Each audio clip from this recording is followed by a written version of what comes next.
Good evening, everyone. I'm going to call this special meeting to order. Could you please stand for the Pledge of Allegiance and remain standing for our statement of values? I pledge allegiance to the flag of the United States of America, to the republic for which it stands, one nation, under God, indivisible, with liberty and justice for all. As we gather, we humbly seek blessings upon this meeting. May we act with strength, courage, and will to perform our obligations and duties to our people with justice to all. Let us seek wisdom so that we may act in the best interest of our people, our neighbors, and our country. All this we ask so we may serve our community with fairness and respect, putting their needs before all. Thank you. Please be seated. Roll call. City Clerk. Councilmember Mahan. Here. Councilmember O'Neill. Present. Councilmember Davis. Here. Councilmember Watanabe. Here. Councilmember Shahal. Here. Mayor Gilmore. Here. And let the record reflect that Councilmember Hardy should be present later this evening. She's flying in, and she should be here about 6:45. So she'll be here this evening. She plans to come right here from the airport. So thank you very much, and thank you all for coming this evening, and thank you all for applying for the Charter Review Committee. We appreciate all the applications. We went from 0 to 19 in about 2 weeks. So thank you for calling answering our call to apply. We appreciate it. I'm going to start with our city clerk, Hassam Hagag, who's going to talk about the roles and responsibilities of this committee, and then I have a recommendation for the city council as to process on how we proceed this evening. So, city clerk. Thank you, Madam Mayor. Who here doesn't know what we're here for today? Okay, that's a good start. Who here knows what we're here for today? Yeah. All right, that's an even better start. We are here, obviously, for the council to select a 7-member charter review committee.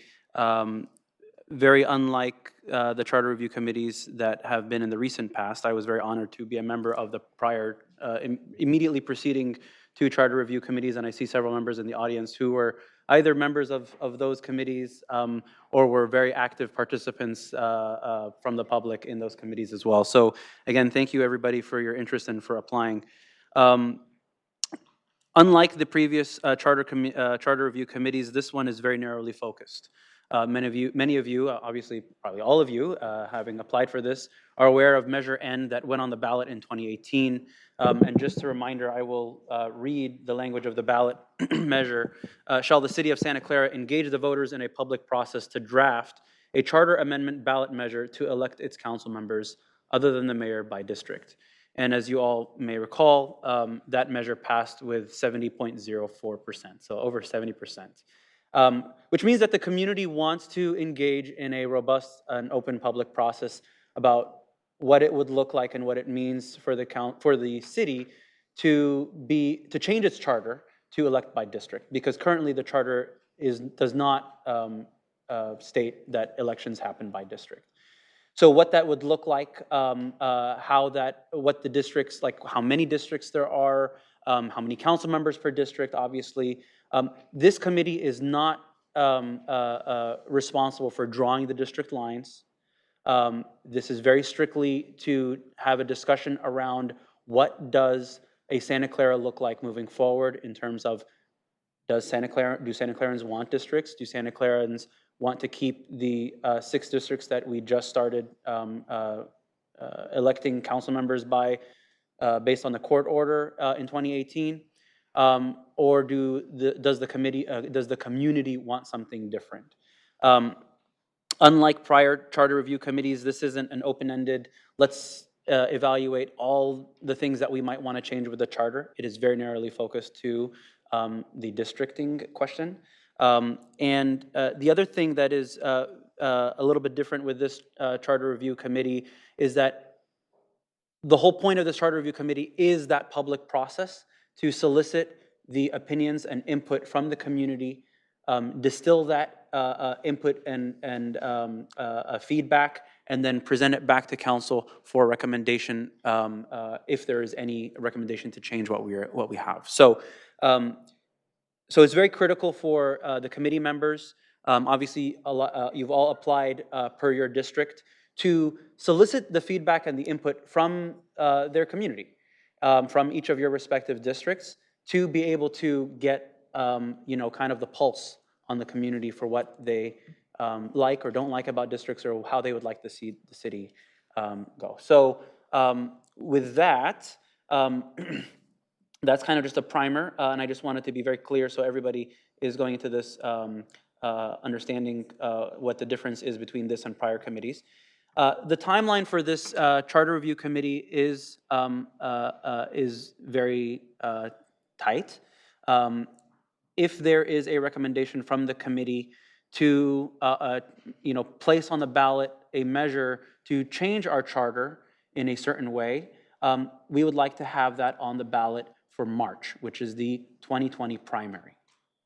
So the target or the desire is to have, again, if the community so desires, to have a ballot on the measure, a measure on the ballot, to have it in the primary, which is happening this year in March.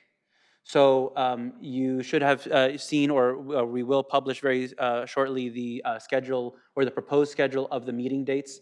But it is a very compressed or quick process and not open-ended. So that is something to keep in mind as well.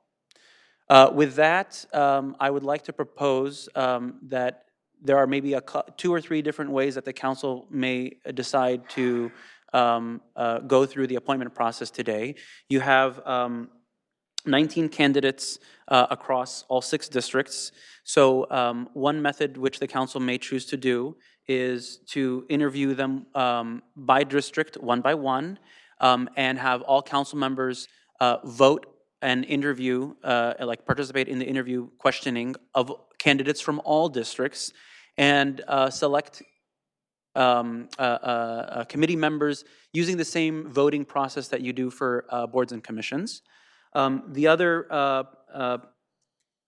process which you may decide to do is, because these candidates are grouped or have applied to represent their districts, is to allow the council member who represents that district to be the primary interviewer or person asking the questions, and that they would have the selection or choice for their district, in the interest of being a little more efficient in the process. We've seen prior application processes where you have this many candidates go for 4 or 5 hours, and so since this is in the spirit of having somebody represent the districts, you could choose to go with the second process, which is each council member would question the candidates from their respective district and make a recommendation to the rest of the council. It's not a decision, but they would make a recommendation to the rest of the council, and then once the recommendations have all been made, then the council would take a vote on those recommendations, and there could be some debate.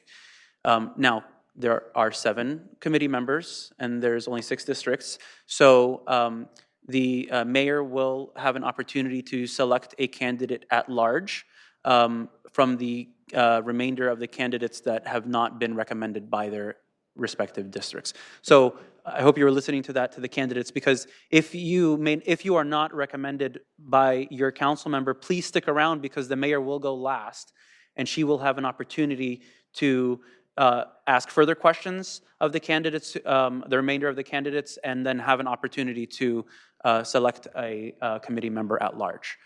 So there's 2 possibilities. Are there any, or 2 methods to picking? Are there any questions on either of those methods? And then I'd like to see a motion and a decision on which method you would like to go. I'd like to recommend a method, and maybe, but wait, Councilmember O'Neill has a question. Yeah, right. Is not on the process. Not but on the prior- process. yeah, I go- just Why want- don't you get that first? and Okay, then so I we'll just talk wanted about to that. make sure, because you really emphasized reaching out to the community and getting input, but then you talked about a measure possibly going on the ballot.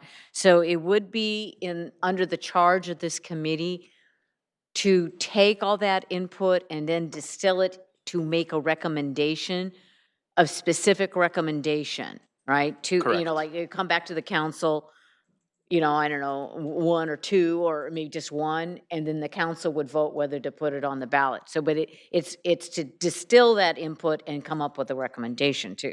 That is right? correct. And in terms of the recommendation, the committee would not be responsible for necessarily the language or the wording of the ballot measure, but they would just provide the recommendation on what the community has vocalized and what they would like to see.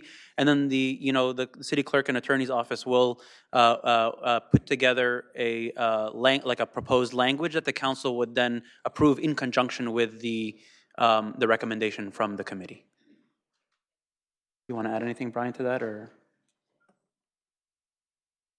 I guess all I would add is that the whole goal here is to make sure that the voters know how the elections will be run in the future. Right now, we have a situation where we're under a court order. That court order only goes for 2018, which is the election we already had, and 2020. It doesn't really say anything about what you're supposed to do in 2022. So I think the whole idea is to build consensus among the entire community as this is how we want to elect our council members. This is how we want our charter to read. And it's meant to be a democratic process. And the whole idea of this outreach is to really educate the community as well as find the consensus of how the community wants. The goal is really to have a ballot measure that will pass. We don't want to have a ballot measure that doesn't pass. That's a question. Yes, go ahead. Okay, so, Sam, so basically, the people that we are picking today are going to be going out into the community and gathering information as to what our city wants to see and put this on the ballot. So basically, they're just hunting and gathering information from everybody, working with staff to go and do this. So we're looking for somebody that can reach into the community, or we're going to give them the tools to do that. I mean, I'm not really clear on, they're going to be talking about in a group, but what is their main goal of that group? We certainly have the opportunity to use some of the tools that we have, like Open City Hall and that Okay. sort of a thing. But in conjunction with, the candidates, I see a lot of folks from the audience, almost all of them are community leaders, right? So they should be reaching out to their respective communities, solicit that input, encourage the community to attend the meetings and also voice their opinions there.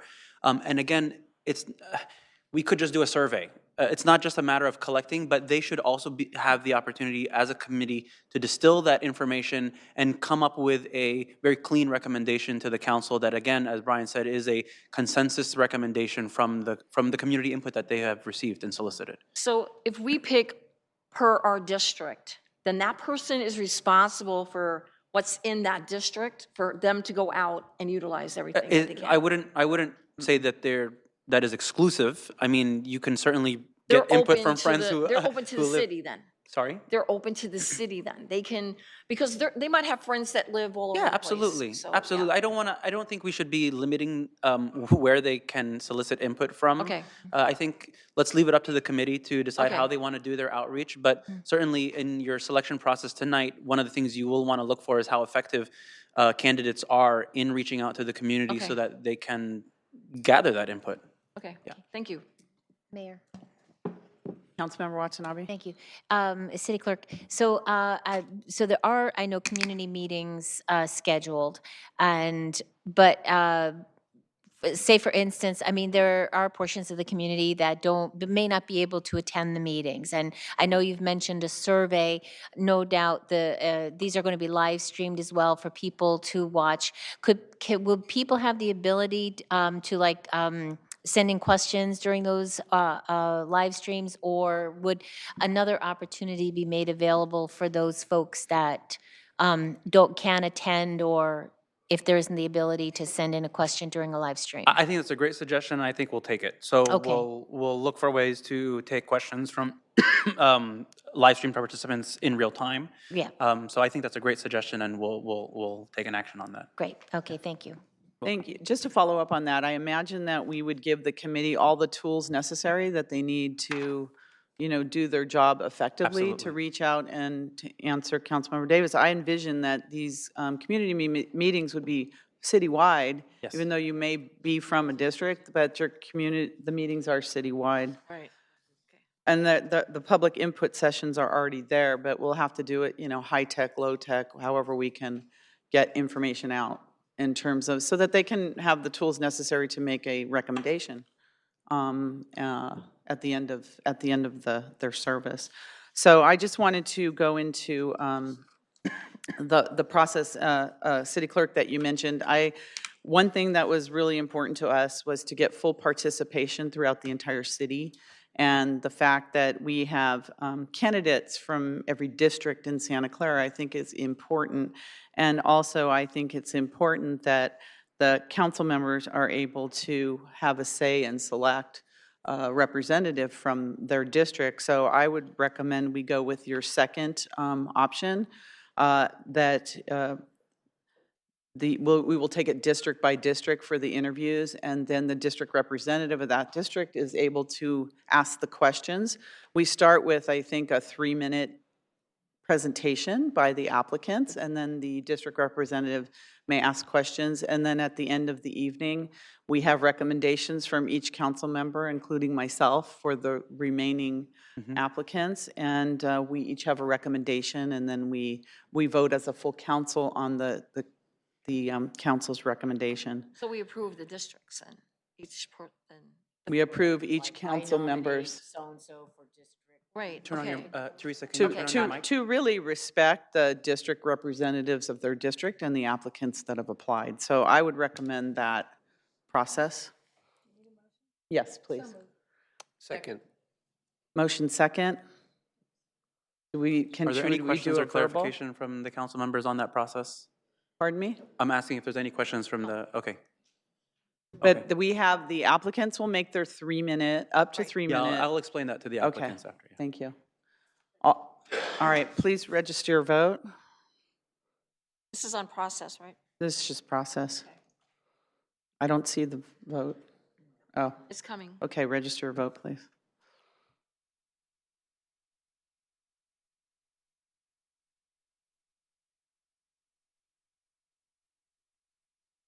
And that passes unanimously. And then I would also recommend we take Council District 3, is that Karen's? Karen Hardy's District 3? That we take that last to give her an opportunity to get here. So, I don't know if you need a motion on that, but. no, I'll we do it. don't. Yeah, I'll just do We'll it. I'll do just it take last, them for in sure. different orders if that's okay. City So Clerk. as far as the process goes for the candidates, each candidate will have an opportunity to give a 3-minute introduction.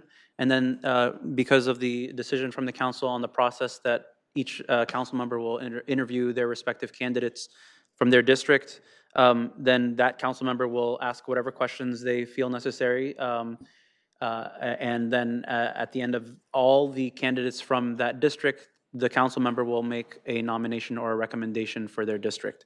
Again, if you are not nominated, please stay. I would highly encourage it, because the mayor will do further questioning for a selection of a candidate at large. During this process, all candidates will be asked to go to the staff conference room so that there is no unfairness in terms of going first versus last, so that you don't get an unfair advantage of hearing the questions ahead of time. So with that, I would like to ask all the candidates to line up. We're going to do a random draw so that you have a random order within your district. Sorry, before we do that, Madam Mayor, District number 2 has only one applicant, and that's he's present. Can we take a nomination for District 2 in the interest, if candidate Steve Silva would so desire to, not have to stay for the whole night? That is entirely up to him. I think but he if- should stay for the entire evening. Let's just go on with our process. We have no special favors for anybody here. All right, Thank you, then City please Clerk. line up, everybody.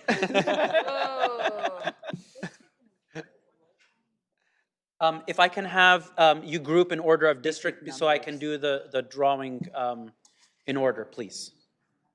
So just start lining up from, actually, you can line up over here, and then I can just walk down the line. So District 1, please line up over here.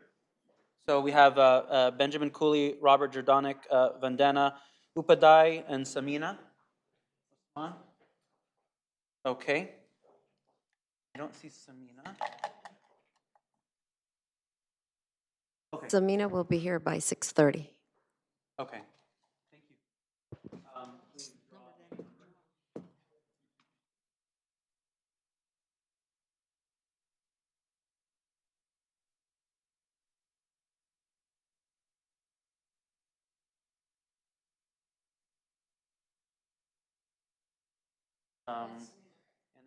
And then this will be for Samina. So basically, huh? Yeah, so you're welcome to go over to the staff conference room. Every card has a letter A, B, C, D. So A will go first, B will go second, C will go third, and D will go last.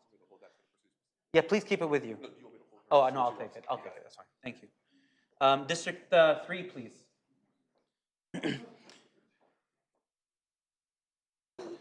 I don't have a card for it. Oh, yes, Karen is here, yes.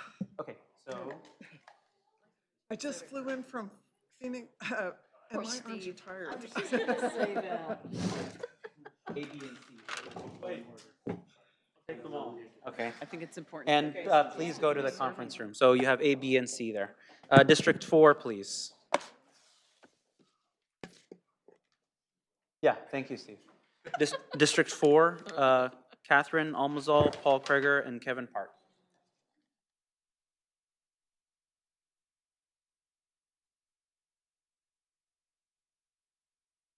It's not district.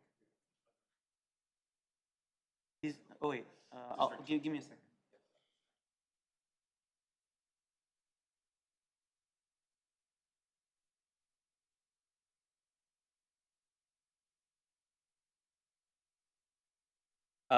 And you may head over to the conference room. District 5, please.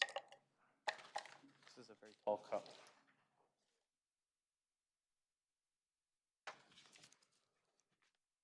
Oh, Suds is District 5.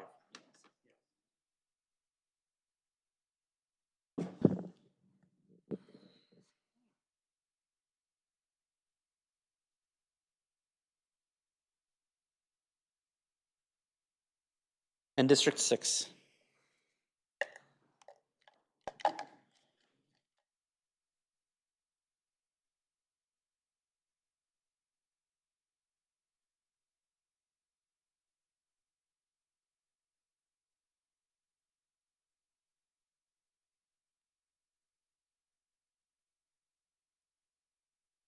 All right, please head on over to the conference room.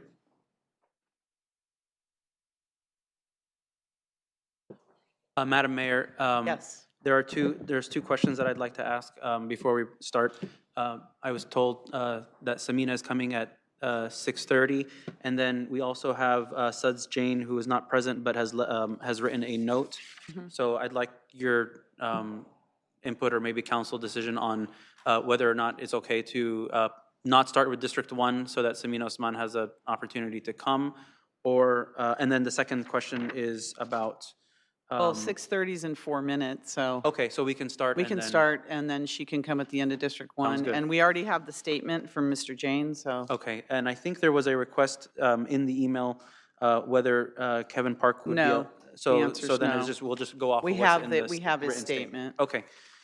All right, with that, can we call for District 1A, or the first candidate from District 1? Ready, Councilmember Watanabe?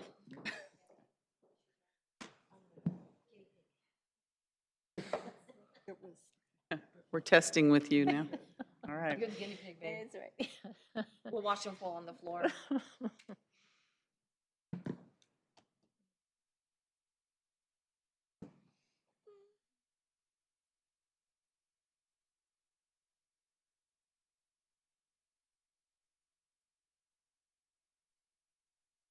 Because I was doing the hearing aid. Welcome. You're our first person.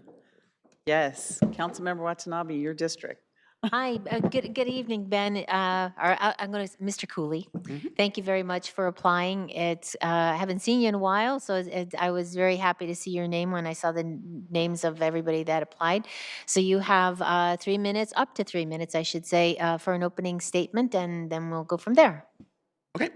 Hello, my name is Benjamin Cooley. I'm from District 1, and I'm applying to be on the Charter Review Committee. To briefly state my relation with the city, I grew up here. I attended primary, secondary, and community college in Santa Clara.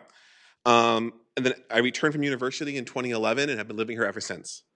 I've always had my eye on what's going on locally and have recently desired to get more involved. I have kept my ear for what opportunities might be available where I can lend my experience to the city. Governance structures and mechanics of democracy have always held a fascinating interest for me. When done well, it can increase engagement, inspire confidence, and ensure that democratic bodies are representative of the voting population. When done poorly, it can increase political apathy, polarization, and the image of unfairness. I heard of the previous Charter Review Committee too late to participate heavily, but attended what meetings I could. I then volunteered a large amount of time for Measure A. I deeply regret that Measure A did not pass. It was a good solution representing a unique Santa Claran approach. The timing was unfortunate. Speaking as a canvasser for Measure A, the most common objection I heard from people were, why are we changing what is already working? I hope that we can do better communicating this time. The work of this committee is critical. We must update our charter via implementing Measure N so that our elections are once again governed by our charter instead of a court-defined procedure. Other concerns that we should be taking into account are what's best for our city's demographic and unique culture, and the public opinion of the approaches. As a member of the committee, I would work to process what we know about the city electorate, our city needs, and the successes of our current system, as well as the results of Measure A and Measure N, in order to get to a working proposal to update the charter per Measure N. Very good. Thank you, Mr. Cooley. No, that was very well said, and I appreciate all of your comments. And I know that you were definitely engaged in Measure A and Measure N, and appreciate your impact there. Coming from District 1, and also when looking at the entire city, when meeting with the public, what would you consider to be some of the factors that you might consider in determining how to create the electoral districts? Well, so we're not drawing lines. So you mean which Right. solution to pick? Yeah, like what criteria would you be looking for when hearing, from the public, what in determining, how to develop these districts? Yeah. So because Measure N passed with such a high rate, the crafting of districts, I think, is mostly kind of a given question. So the question is going to be, because Measure N was structured as 2 or 3 or 6 districts, if I recall the ballot language, Right. To gather as much information about what the public feels on that, if they have strong opinions one way or another. Would they prefer it to be something which is structurally, like, technocratically the best for the city? Or do they have strong opinions about one or the other? Or if it's just get us out of the court order? And then taking that from there, it would mostly be, I think, with the fact that we just went through a district election, getting a lot of feedback on that. That's where we're going to get the most relevant, like, did what we did, was that working? Is it not working? Should it get updated further? And once you have that, you can work on, well, if we don't like what's currently happening, what are the alternatives that we can do? Great. Okay. That's all I have, Mayor. Thank you very much. Thank you again, Appreciate Mr. it. Cooley. Appreciate it. Can we call in? And I think Ben, Ben, you're welcome they're to stay. welcome to wait Yes, here you're if you welcome to like stay. as well. That's the best part about going first. You get to listen now. Okay.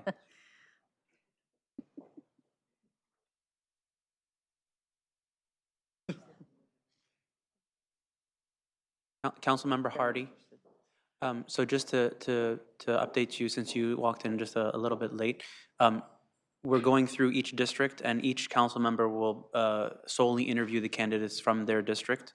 And then after they have completed interviewing the candidates, they will nominate a single candidate to recommend the council vote to appoint them to the committee. The remainder of the candidates, the mayor will select one at large after interviewing them if she so desires. Hope she takes good notes. And candidates are getting a 3-minute intro, and then whatever questions you'd like to ask them for your district. Okay, welcome. Hi, My name's Rob Jordanek. I have been a Santa Clara resident for 14 years. For all of those years, I have lived in the north side in what is now called District 1. I have been interested in election systems for many years, especially ranked choice voting. Last year, I was thrilled to find out that Santa Clara was considering ranked choice voting solutions. I volunteered for the committee to support what became Measure A. This committee was named Better Elections for Santa Clara. I served as the chairperson of the committee. I attended and participated in many events. These included the city forums, the Muslim Community Association Forum, and the farmers market. I walked door to door and talked to many residents about election issues. On the north side, I organized a very successful ice cream and kulfi event for residents to learn about Measure A. According to the demographer, the precinct where I live is one of the most diverse in Santa Clara. In my precinct, Measure A passed by a 25% margin of victory, the highest of any precinct in the city. I feel that I played a big part in that. I was not the only volunteer, but I was the main organizer for the campaign events on the north side. I also participated in the city public hearings for the 2-district plan and later for the court-ordered 6-district plan. Also, I was the media spokesperson for Measure A. I interviewed reporters from both the Mercury News and the Santa Clara Weekly. I was directly quoted in articles in both of those newspapers. Moving forward, Measure A didn't pass. This means we have to go back to the drawing board. As a member of the Charter Review Committee, I would not be here to push any particular system. We need to put all the options on the table. Obviously, within the restrictions of Measure N, there's certain limits that are placed on this scope of this committee. I could definitely help show the pros and cons of different electoral systems, but the most important thing is to listen to the residents and bring that input into a new proposal for the next election. I feel I'm very well qualified for the position. I have 2 master's degrees. I have worked in Silicon Valley for more than 20 years with very diverse groups of people. I have a lot of experience bringing people together to solve complex problems.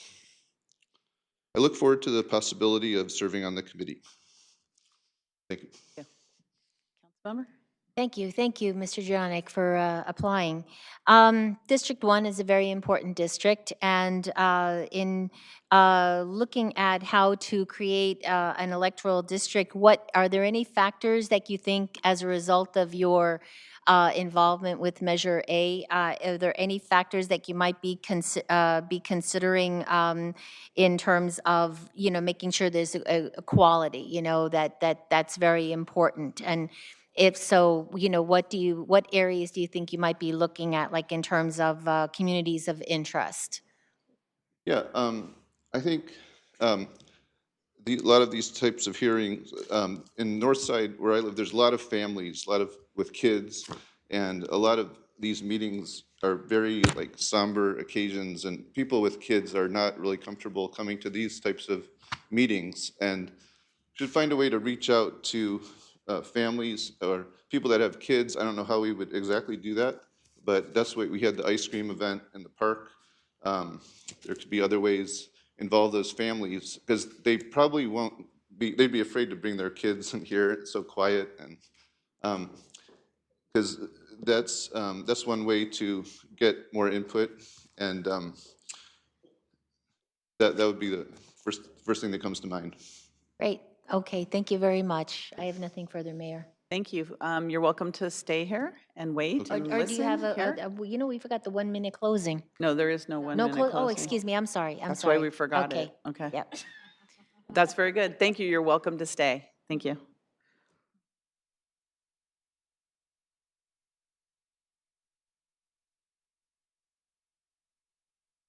Welcome. You can go ahead and start your 3 minutes, and then Councilmember Watanabe may have some questions for you. Thank you.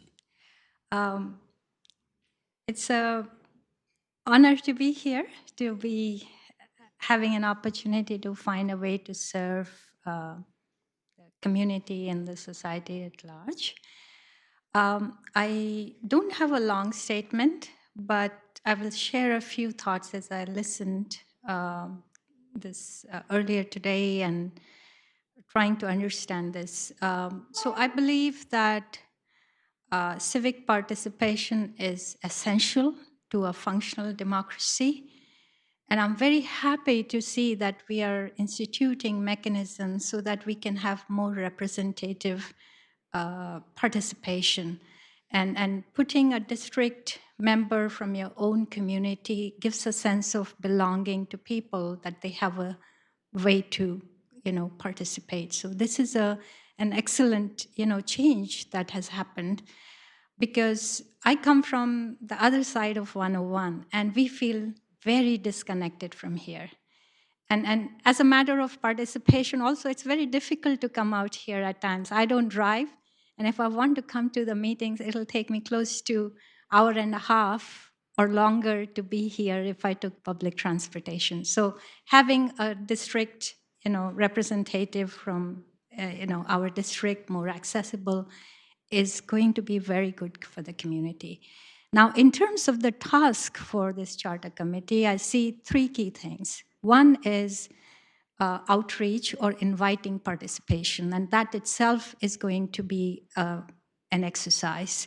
And the first thing, if I maybe humbly recommend, is to shift one of these meetings to the high school in Rivermark area. So more, I think we will have more participation from that part of the, because I see a reluctance of people from that part, coming over this side. So having one meeting there would be very helpful.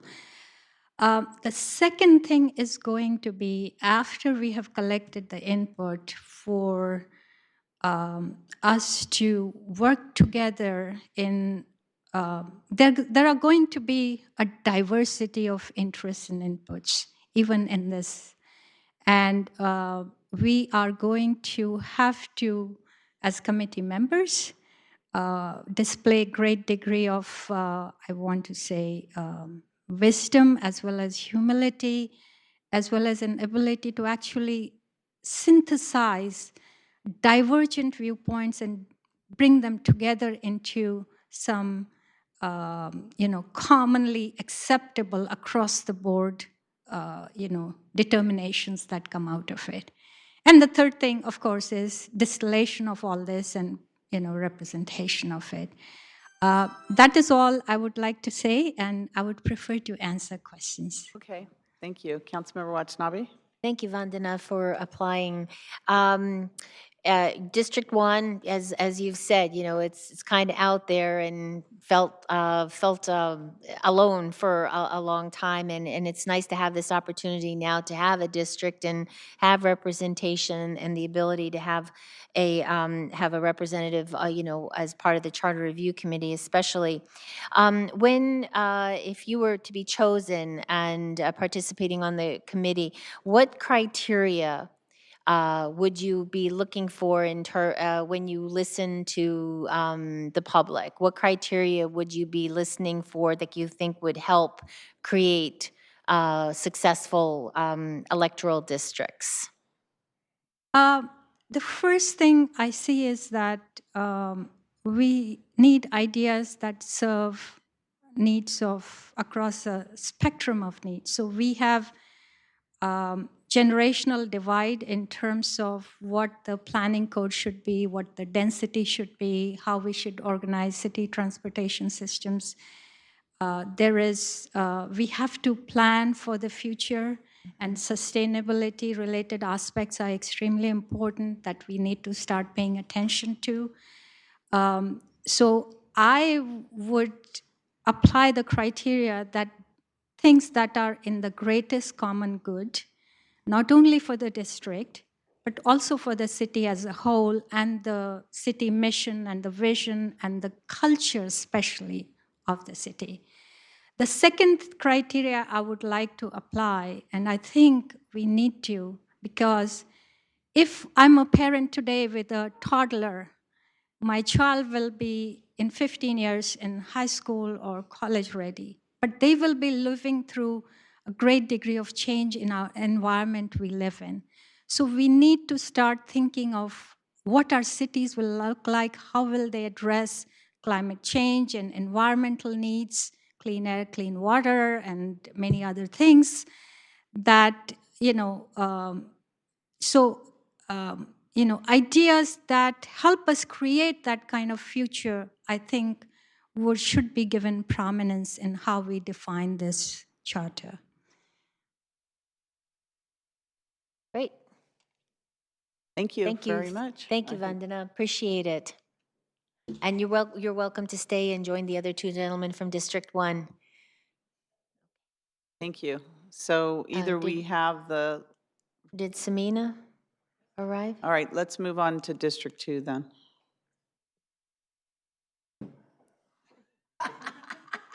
Don't ask too hard of questions, Raj.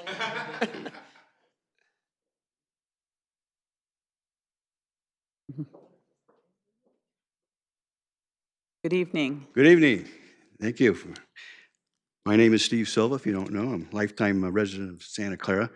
I served on the 2011 Charter Review Committee with Councilperson Hardy, O'Neill, and Shahal. That was quite interesting, although a little disappointing. It didn't go anywhere on our recommendation, but it was very, the positive was very informative for me. You know, we got to learn about the laws of the charter, the history of the charter of Santa Clara, the Brown Act. It was very, and how the charter provisions for elections. It was very, very interesting, and I got very interested in it. And from there, I attended the 2015-16 charter review meetings, most of them, not all of them. So for me, it would be like a completion to the end. We started off to do something, and it didn't get go anywhere. So I think this is the end of the process. So I've committed to going to the meetings, all the meetings if we have them.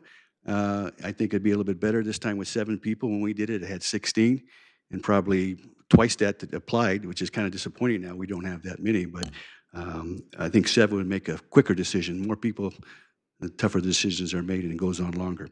So that's my thing, and any questions for me? It would be Councilmember Chahal, if there are questions. Thank you, Mr. Silva, for applying. I just have a simple question. In addition to the outreach by the city, what would be your own personal strategy to engage the community to achieve the goals of this Charter Review Committee? What would I do to help achieve the goals? Well, one, you got to spread the word, okay? Through the many organizations I belong to, the neighborhood. If there's, we didn't do outreach for the first time we did it, right? And we had actually had a lot of people attend meetings at that first 2011 Charter Review Committee. So I think it would be best to talk to the group and see what is the best way to get outreach. I don't even mind going door to door if I have to do outreach, if that's what we have to do to get people interested in doing so. Thank you. That's it. So that's it. So That's it? thank you very much. You're willing to stay to see if you're selected? Okay. You're welcome to stay, of Okay. course. Oh, one question. Yes. Today, the meeting, we had to be here like 4:45, and I live close, so it's not a problem. But I can see it may be a problem if we do these early meetings during the outreach meetings and push them off more to 7 to 7:30 to get people to come home and get ready and have some dinner and get going. So I live 5 minutes away. I had to rush home, get off at 5, rush home, take a shower. Didn't even get dinner to get back over here by 5:45. So if these outreach meetings, maybe do them on a week, well, it's already set in time, so set dates. Do them a little later, so it gives people an opportunity to get home and get ready for it. And that could be a committee decision as well, because I'm even looking at the locations. There was a recommendation to have one on the north side. And you may want to change the locations as well, right, City Clerk? Yeah. It would be up to the committee. I think in terms of what is on, what you see here on the flyer, we did want to make sure that we did have some dates locked and loaded. Dates, Yeah, right. and times and location, just so we have this as a starting point. But the feedback is well taken, both on from the previous suggestion about the location. as well as the timing. So I know it is a burden on staff members, but in the interest of outreach for the community, which is the objective of this committee, I'll take that feedback and we'll look for opportunities, maybe in the North Side Library, maybe in Central Park Library, and just that way we have multiple places throughout the city, and then also with regards to the start time. Yeah, if you leave out of the city with traffic, it's going to be tough to get people here on time. And we want everybody at the meeting, right? So, That's a good okay. point. Thank Okay, you thank very you. much. And if I could just add, that the north side fills up fast, so you might want to start looking now if you haven't already. Yeah. Even Calajon School. Yeah, as and yeah, well, the MPR, the multipurpose multipurpose room, and yeah. There's different places to meet, fire stations, all sorts of places. Thank you. Thank you.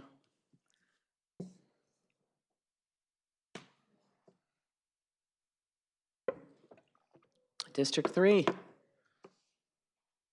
Councilmember Hardy, you're up. All right, welcome. Hey, good evening. I'm John Sontag from District 3. Good evening to all of you. Pleasure to be here this evening. I've grown in the past 40 years to think of Santa Clara as my one and only home, even though I actually grew up on the East Coast. Just like Karen, I just flew in this afternoon, but apparently I got in an earlier flight back from seeing the family. And this has been a lovely place to meet my wife, to get married, to raise our kids, have them go through the Santa Clara schools, and see how the city has evolved over the last 40 years. Since I ended my career at HP in 2016, retiring after 37 years with the company, I've had some time to think about things that weren't work-related or Scott-related, which were completely consuming my life up until that point in time. And so I got involved in the Salary Setting Commission earlier this year and the Leadership Santa Clara, which has helped open my eyes to kind of the diversity of challenges that the city faces. Right, so it's been a pleasure to be a part of that. The Salary Setting Commission's now on hiatus for a year and a half until we get into the next cycle in 2020. And so this looked like a great opportunity to get involved in an issue, which actually is the thing that started me paying attention to what was going on in the city in the first place when we started the whole notion of whether we're going to do ranked choice voting or districting. So I appreciate the complexity. I've also been impressed just with the diversity of how people were actually spread out in Santa Clara from having participated in that process before, and seeing just how nicely kind of spread out the population is by all the possible ways you can slice and dice them. And so for me, one of the big issues is making sure that as we go about districting, we actually maintain a sense of fair representation and distribution, because as the city continues to grow and the need to redistrict as we get population changes, I'd like to see us put in place a process and a methodology that guarantees that that does not either get overly complex or get us possibly entangled in future legal challenges going forward. Thank you. Very good. Councilmember Hardy. Yes, I have just 2 questions. How many elections in Santa Clara have you been involved in, and in what capacity? Elections in Santa Clara, we have been, so I have been a polling place in the city of Santa Clara since 1984 at my house. And so in that capacity, I've always been the junior assistant setter-upper and terror donner, as my wife has been the election official, and the sons and I have been tasked with setting up and tearing down the garage. So that basically guaranteed that me and all of my children voted in every election since I've lived in the city. Excellent, thank you. And how would you reach out to other people in the district? What ideas do you have? I think that we've got, besides the sessions that are coming up, we have the night out coming up in August, and the timing on that is actually quite good to go and wander around, see if we can attach to some of those. There are Nextdoor and Facebook groups in the various neighborhoods that I'm a part of. I would look to help from you to try and find ones, since I live over in Laurelwood, to find the ones kind of on the other side of the street there. And in our neighborhood anyway, we have the Cabana Club, which is a kind of a locus of activity, a good place to find out what's going on in its social activities. Perfect, thank you. Thank you. Okay, that's it. Thank you very much. And you're welcome to stay in this room if you like.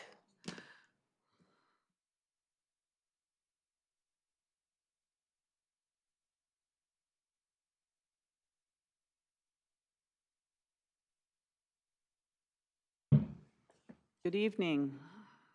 Good evening. Put my purse down.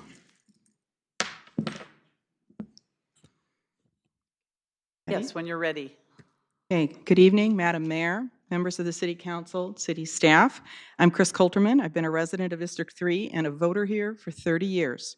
My husband and I bought our home in District 3 right before the Loma Prieta earthquake.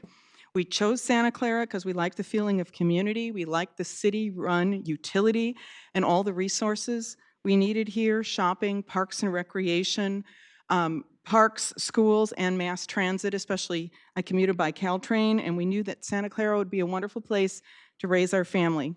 We've raised our 2 children here. One's heading into her senior year at San Jose State. She actually works for Parks and Rec in the Roberta Jones Junior Theater program, and another's in grad school after working for a Silicon Valley startup.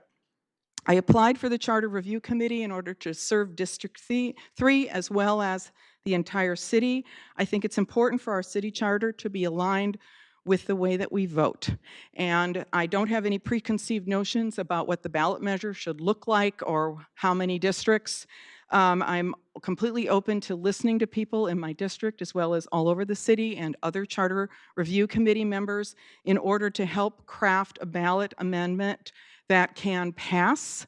And I'm also willing to do the kind of voter outreach that would be required, especially in District 3, in order to help get the word out about the ballot measure and encourage people to vote yes on the ballot measure. For example, I would like to see meetings within the districts, like at Machado Park is in District 3, have an evening meeting, have myself and have our council member Hardy and anybody else who wants to come, but that put the word out and make those meetings in the community in addition to the meetings that are already scheduled. I've walked precincts around my district many, many times. So there's a lot of people that are familiar with seeing me and also familiar because I've been on school board and I've talked to a lot of people in my neighborhood. I have a lot of experience working collaboratively on committees as a teacher, as a scientist, as well as through volunteering through the city, through the schools, through soccer, parents' nursery school, Las Madres. I'm a good listener, and I'm committed to listening to all points of view. I'm used to working with a very diverse group of people in order to accomplish common goals. I'm available to attend all of the meetings as well as additional outreach meetings. I've already checked my schedule as a teacher, and I don't have any conflicts. I work during the day, but I'm available in the evenings and on weekends. And in closing, I'd like to say that we needed a bigger house living in Santa Clara, and instead of moving as our family was growing, we remodeled and put on a second floor so we could stay here in this city that has been our home for the last 30 years. So I would appreciate being able to serve on the Charter Review Committee and excited to help draft a consensus ballot measure that will pass. Thank you. I have just, you almost anticipated my questions. How many elections have you been involved with, and how you mentioned that you've walked many precincts, and I think you mentioned you'd been on the school board? Yes. In Santa Clara, okay. Was there any other ways you've been involved in elections? Well, I voted here every election since moving here 30 years ago. That's one of the first things we do when we move is get the driver's license updated and get the voter registration updated. I also, at my school, one of the things I do is outreach to our students that are approaching their 18th birthdays. I teach AP Environmental Science, and after the AP test, I have a unit on voting, on getting involved, on how to find, I'll have them find all of their representatives, and then how do you find campaign finance reports, how do you find how people have voted, so that is something I'm very interested in. I have walked precincts more times than I can remember, both for myself running for school board, for Measure J, and for other people who have run for different offices for both school board and city council. I'm not shy about walking and knocking on doors and introducing myself and talking to people. Okay, and my other question was about how would you do outreach, but you basically answered that. You talked about meetings at Machado Park.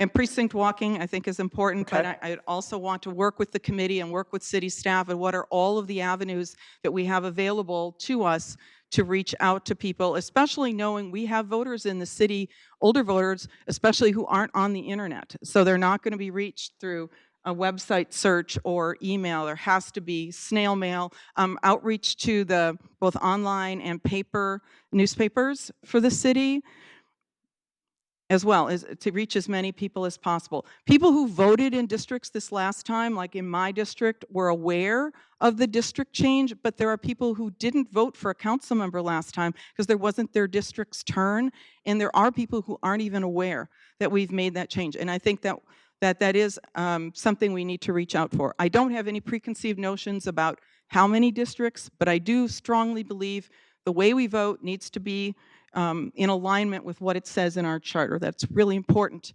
to bring those together. Thank you. Okay, thank you. You're welcome to stay here in the room. Christine?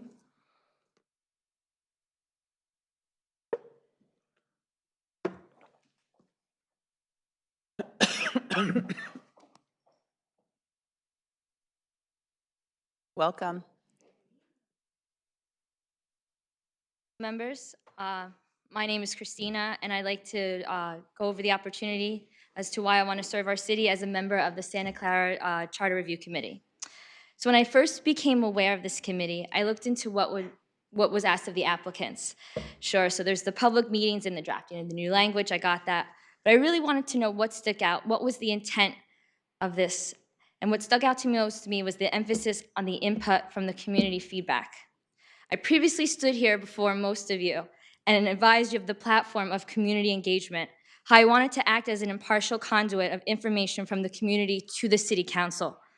When this committee opportunity presented itself, it automatically felt like the right fit, to be afforded the chance to listen, gather, and share information that is impacting all of our residents is a responsibility I would love to be a part of, because it is unquestionably going to shape the future of our Santa Clarans, both in my District 3 and beyond, for both our new residents and long-term residents. If appointed, I would like to be granted the opportunity to be involved in our great city and start making a difference. I was an onlooker on the lawsuit that led to our city's current districts. I sat in the library for the district proposals, not only listened, but actually heard what our community's concerns. This community would allow me to be a part of the community outreach to see if this is truly what the city wants and assist in drafting the language of how our residents want to vote for their council members, a subject that is very close to my heart. If elected ultimately, I would like to make sure that Santa Clarans have as much say in how we elect our council members as the courts did previously. Hey, Councilmember Hardy. I have two questions. How many elections have you been involved in, voted, or been involved in other ways in Santa Clara, and in what capacities? How many elections have you voted in the city? Oh, since I've been here, so all 5. Well, so in my years of being here. Okay, 5 years. And you mentioned outreach. What specific ideas do you have for that? So for outreach, when on my platform before for community engagement is, as many of you might not know, I have 2 small kids, so I'm on the parks almost daily with them. So I like to talk to other residents here, get to know where they live, where they're from. That's a great place where I can kind of just pass by and like, oh, how did you feel about the districts and the outreach, and make it very personal, but yet be very effective. Some things that come to mind is just raising awareness, especially with people with younger kids. Sometimes it's hard to always talk about or get to the meetings at 6 o'clock at night.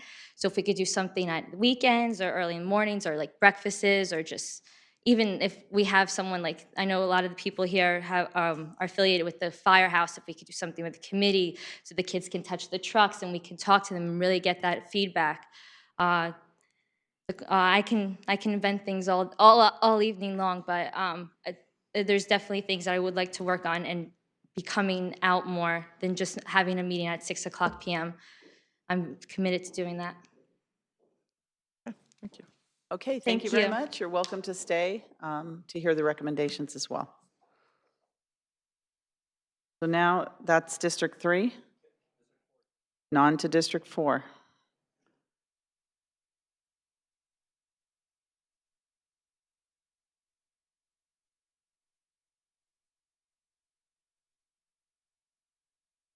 Good evening. Thank you. Thank you for the opportunity to, I look at this as a, a return to politics and involvement in Santa Clara. I'm a resident since 1971, and during that time, my job with the League of Women Voters was to be an observer at city council meetings. And so I came as a young person in the city to listen to what the redevelopment would be like over here, where now we're talking about the redevelopment again of how it will look. So I have been here and a homeowner since '76. I'm Kathy Almazal. I was the principal of 2 schools in this city. 29 of my 38 years in education were spent right here in Santa Clara. I have found the city to be a wonderful place to live for my children who graduated from Santa Clara High. I like the way decisions are made in the city. I feel if you are involved and you want to know what's going on, you are able to do that easily because you can contact people here who, like yourselves, who are involved in the city. I have supported almost all of the proposals, including the Levi Stadium. That was a very controversial time for the city, but I supported it because I really thought it might be a wonderful thing for the city.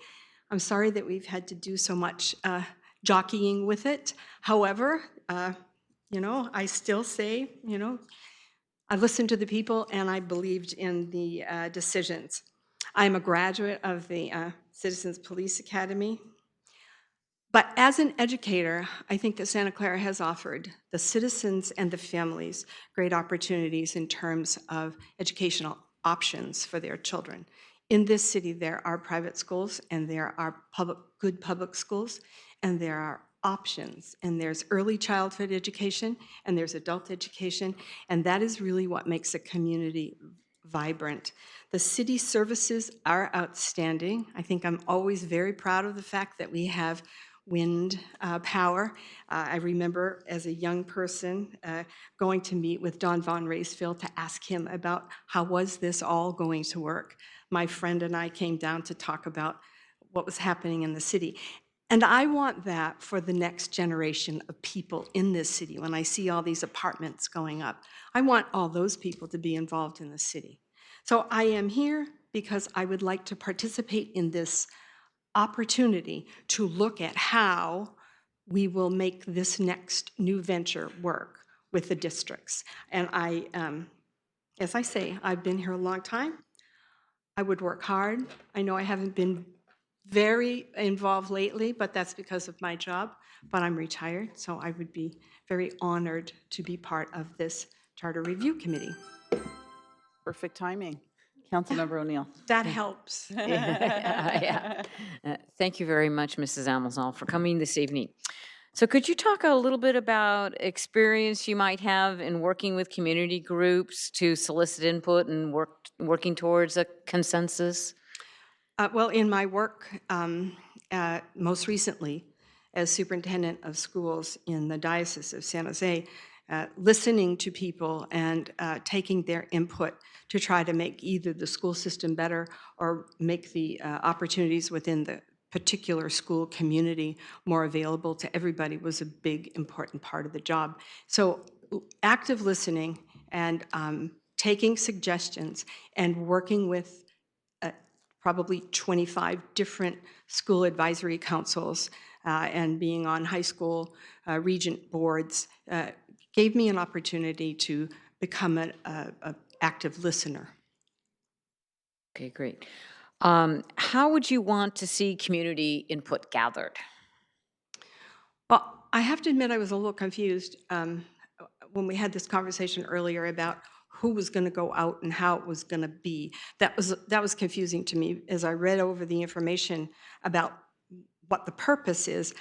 I'm thinking that in order to get the most information from the most people, you have to have variety of times and places. So all of the meetings are at City Council. I don't know where you live, but if I try to go across town and get there by 6, I got to start at 4:30. That might not be the best way to do it. I would think we would need to look at time and place. Would we do some of the meetings in libraries? Would we do some of the meetings in places where the people in that section of town could actually come? And we want to do it at different times too. 6 o'clock. 6 o'clock at night is great, but it's terrible because if you have a family and you want to be involved, and don't we want people who are young with families to be involved? 6 o'clock is not a good time. So we would need to do some sort of surveying about that. In our school system, we sometimes had meetings early in the morning for families, because if they dropped their kids off at 7:30, they could just come to a meeting at that time and not have to interrupt their workday. Sometimes we had them at noontime because they would take their lunch time to come to a meeting at the schools. Great. What aspects of the district election issue would you want the committee to explore? Well, I actually thought that we should have we should have districts. I didn't know if we should have 6, so I came to a few of those meetings about the way it was proposed, and I realized that we sort of did it backwards or not. It would have been better to do it the other way, but that's how life is. So I think that asking the people what they were most confused about in the last voting session would be really helpful as we move forward to problem solve what we need to do. I myself found, how did people know you don't have to vote, you don't have everybody to vote for? Well, what happens to that, my representative, that seat? You know, that was confusing. So I would want to investigate that and see. I think we have some work to do with the number of districts that we have. And that may change, you know, in 2022. I think it's firm that we have that for now, right? Through 2020. Is that right? I think so. We're debatable. We're under appeal, so It's an appeal. Oh, and it's okay. debatable. I see. Yes, of course. Okay, great. Thank you. Thank you. Thank you very much for your time. Thank you, and you're welcome to stay, of course.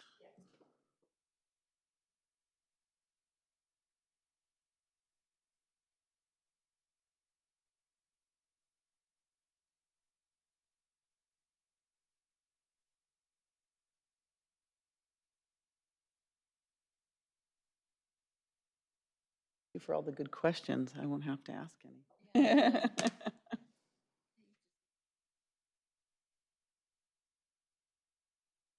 Good evening.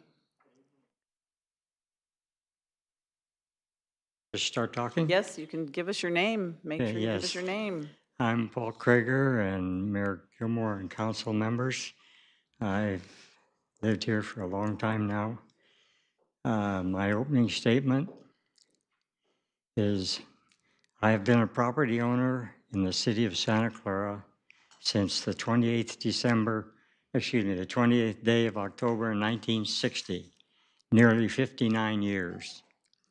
It would be an honor and a privilege to have the opportunity to serve on a volunteer group studying the upgrade of the city charter regarding the newly formed 6-district voting system. I would like to read something that you already know, but it's got the point as to why I'm here. In June of this year, on the city's website, under the heading About the Charter Review Committee, one finds the following.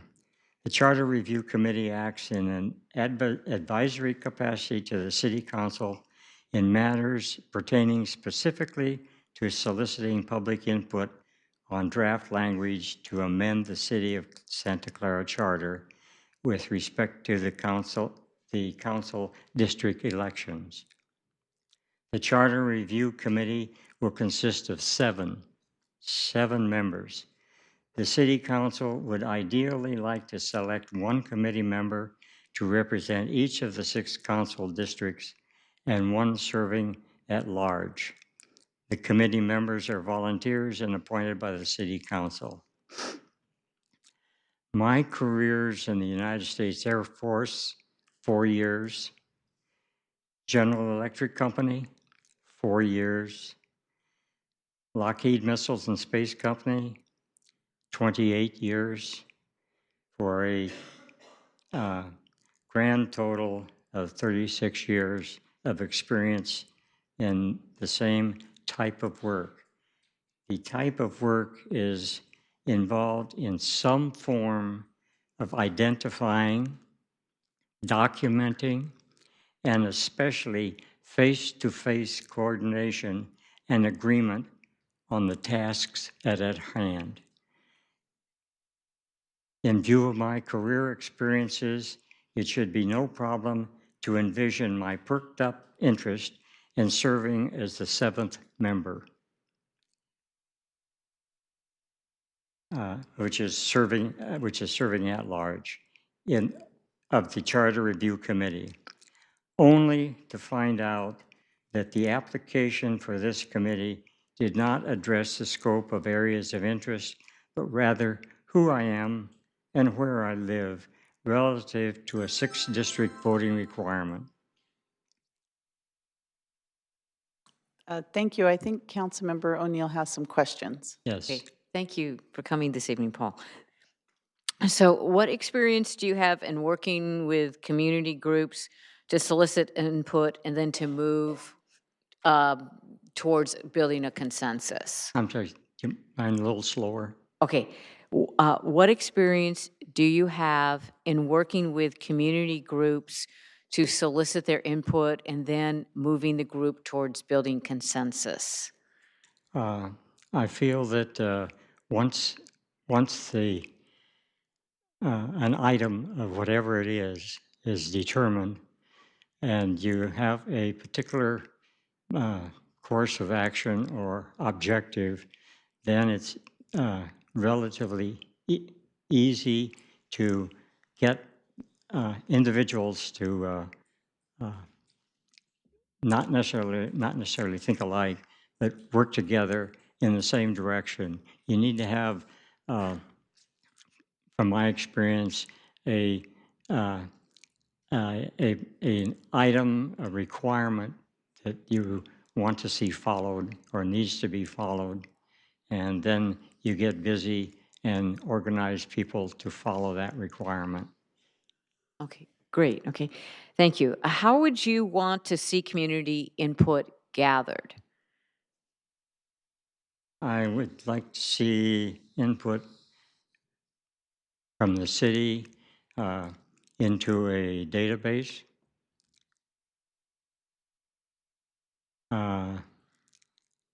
This database has a name already. It's the Pulse of Santa Clara, California.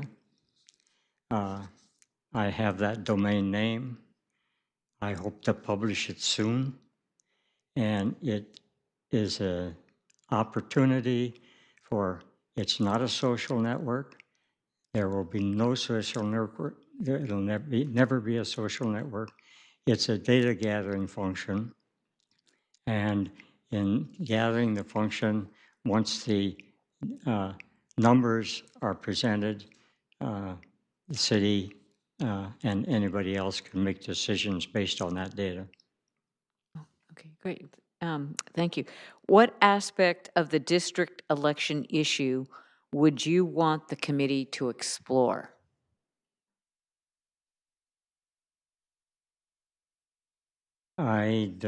I would like to see the committee look into the history of, a bit more of the history of how we got here. And by that, I mean from the land grants on to the orchards, on to housing brought on by Silicon Valley's growth, a better understanding of how we got here. Okay, great. Thank you. That's all my questions.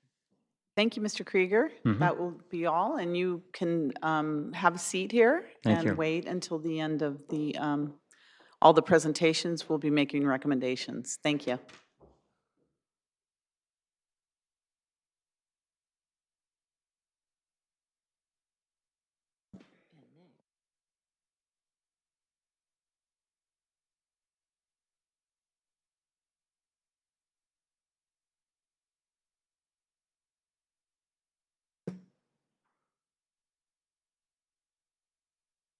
Good evening.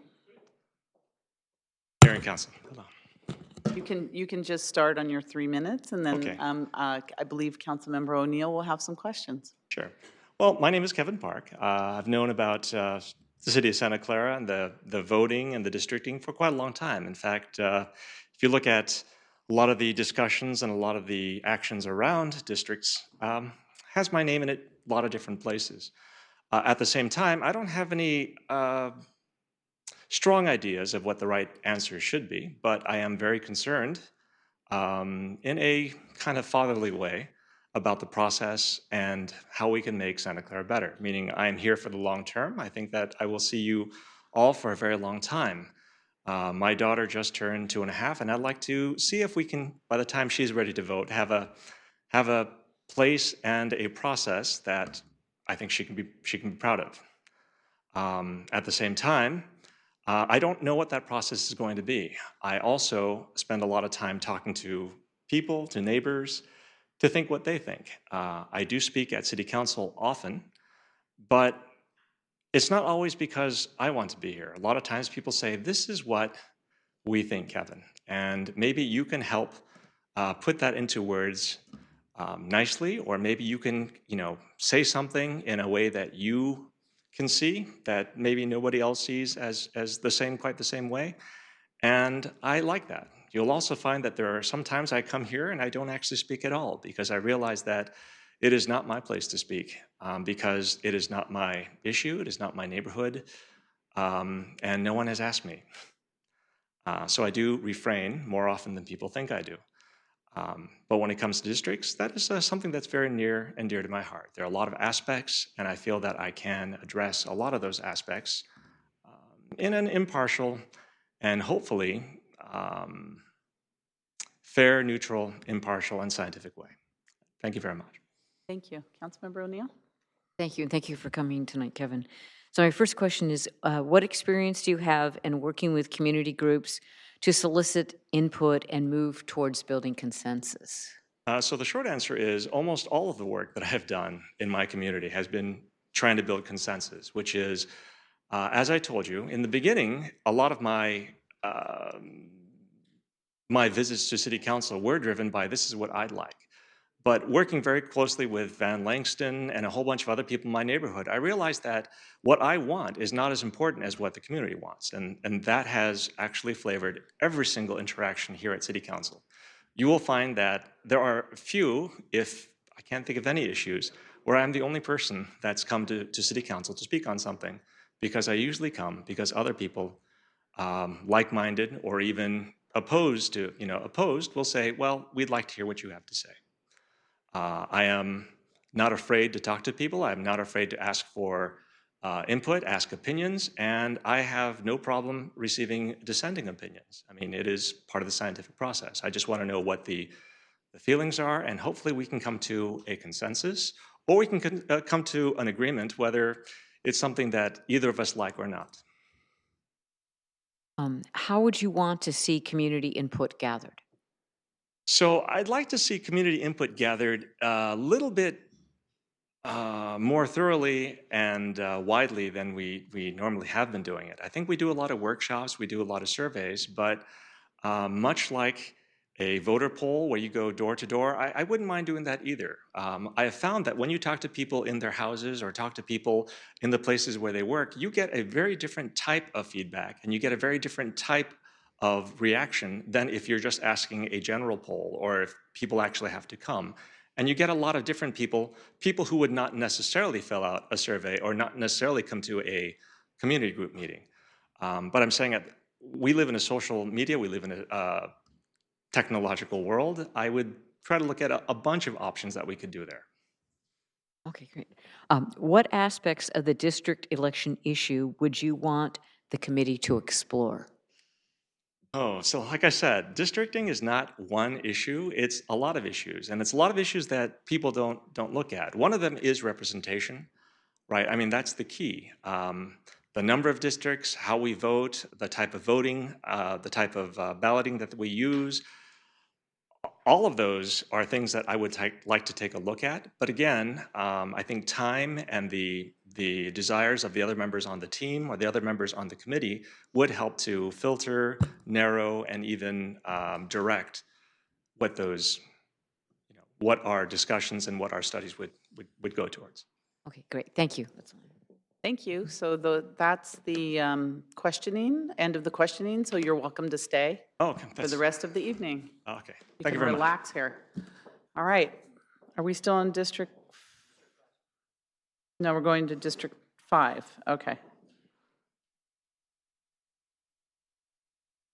She'll have to wait till the end. Yes, District 5.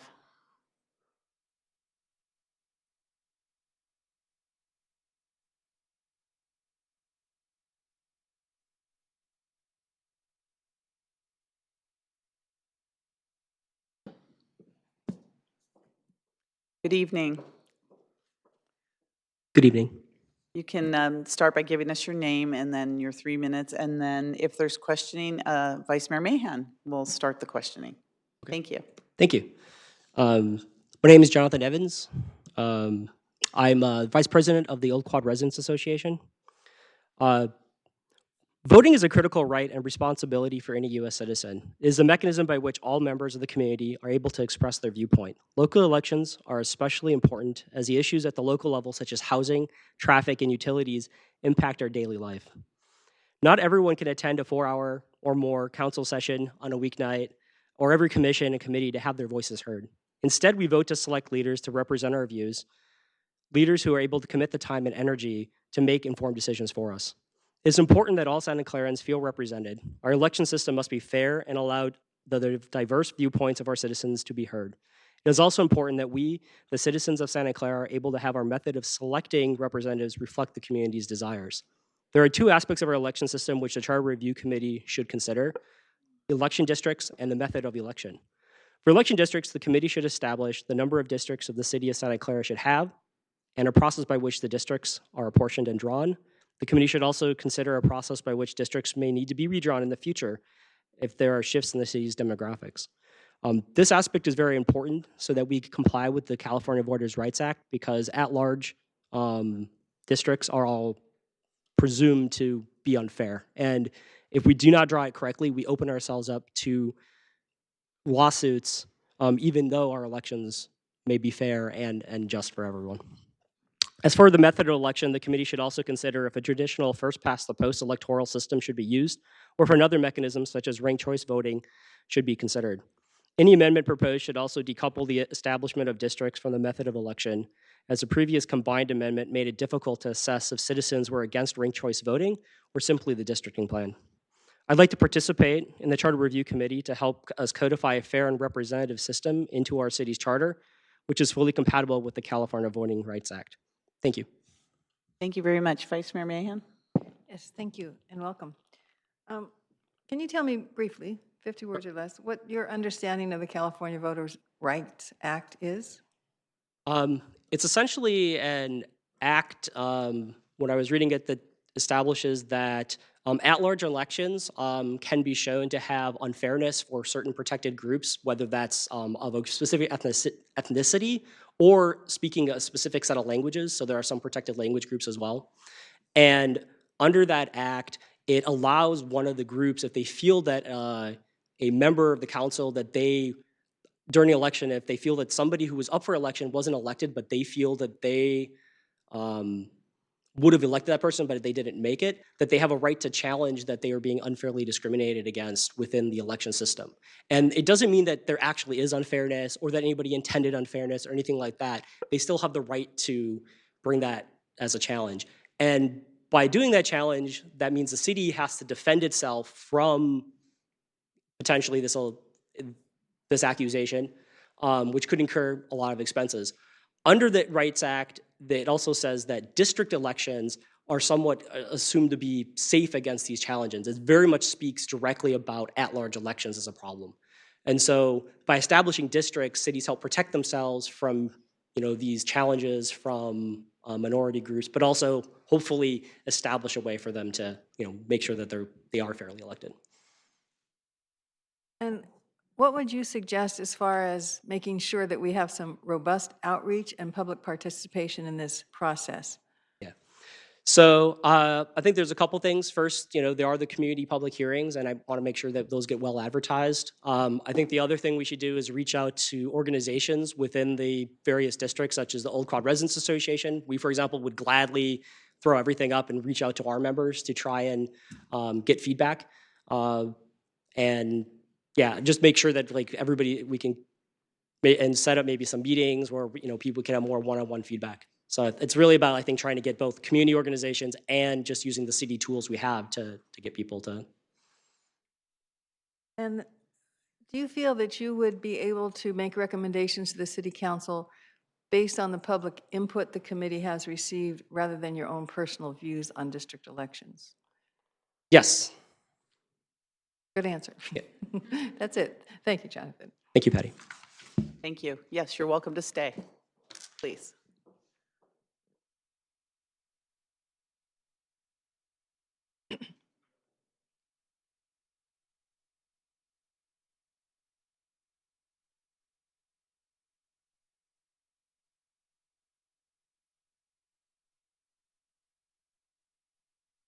Good evening. Hello. Hello, Mayor and City Council members. My name is Richard Benito, and I've been in Santa Clara here most of my life. I'm here because I believe in Santa Clara and I love it, and I want it to have a bright future. I feel the culmination of my life experiences has prepared me to participate in this committee. I had a 26-year career at Hewlett-Packard and Agilent Technologies. HP is a very diverse and inclusive company where I was able to work an opportunity with wide ranges of people, all walks of life. During my time there, I had several positions in research and development. My 10 years are most applicable position as I led and participated in cross-functional multi-development procurement teams. We secured and executed development contracts supplying specialized automotive diagnostic solutions to many companies such as Ford, GM, BMW, and to mention a few, allowing our division to earn hundreds of millions of dollars in revenue. I'm a current member of the El Camino Specific Plan Community Action Committee. I look forward to the opportunity to represent the people of Santa Clara for a fair and equitable redistribution if needed for our districts. Thank you. Thank you. I believe Vice Mayor Mahan may have some questions for you. Thank you. And I too remember Freitas' bike shop. Yeah. I read that in your application. What is your understanding of the California Voters' Rights Act? I'm not really that familiar with it. Okay. I don't really have a lot of information on that. Sorry. Sometimes that's a good thing. And what would you suggest to make sure that we get robust outreach and public participation throughout this process? Well, I was hearing all this in the beginning, my concern, I was wondering how we're going to be able to do the community outreach, and I didn't know if there was anything set up. But just in what I do typically, I have a lot of different avenues that I can reach out to people. But I think it's important to try to hit everybody because we really want to get just everybody's idea, boil them down, and then try to see where we are and is that okay, or do we need to do something a little different, or what makes sense to bring you the recommendation. Thank you. And do you feel that you could bring recommendations to the council based on the information you've received from the public rather than your own views on district elections? Yes, that's the charter. Yes, I completely. Okay, thanks. Great, thank you. Thank you. Welcome to stay. Sit down and.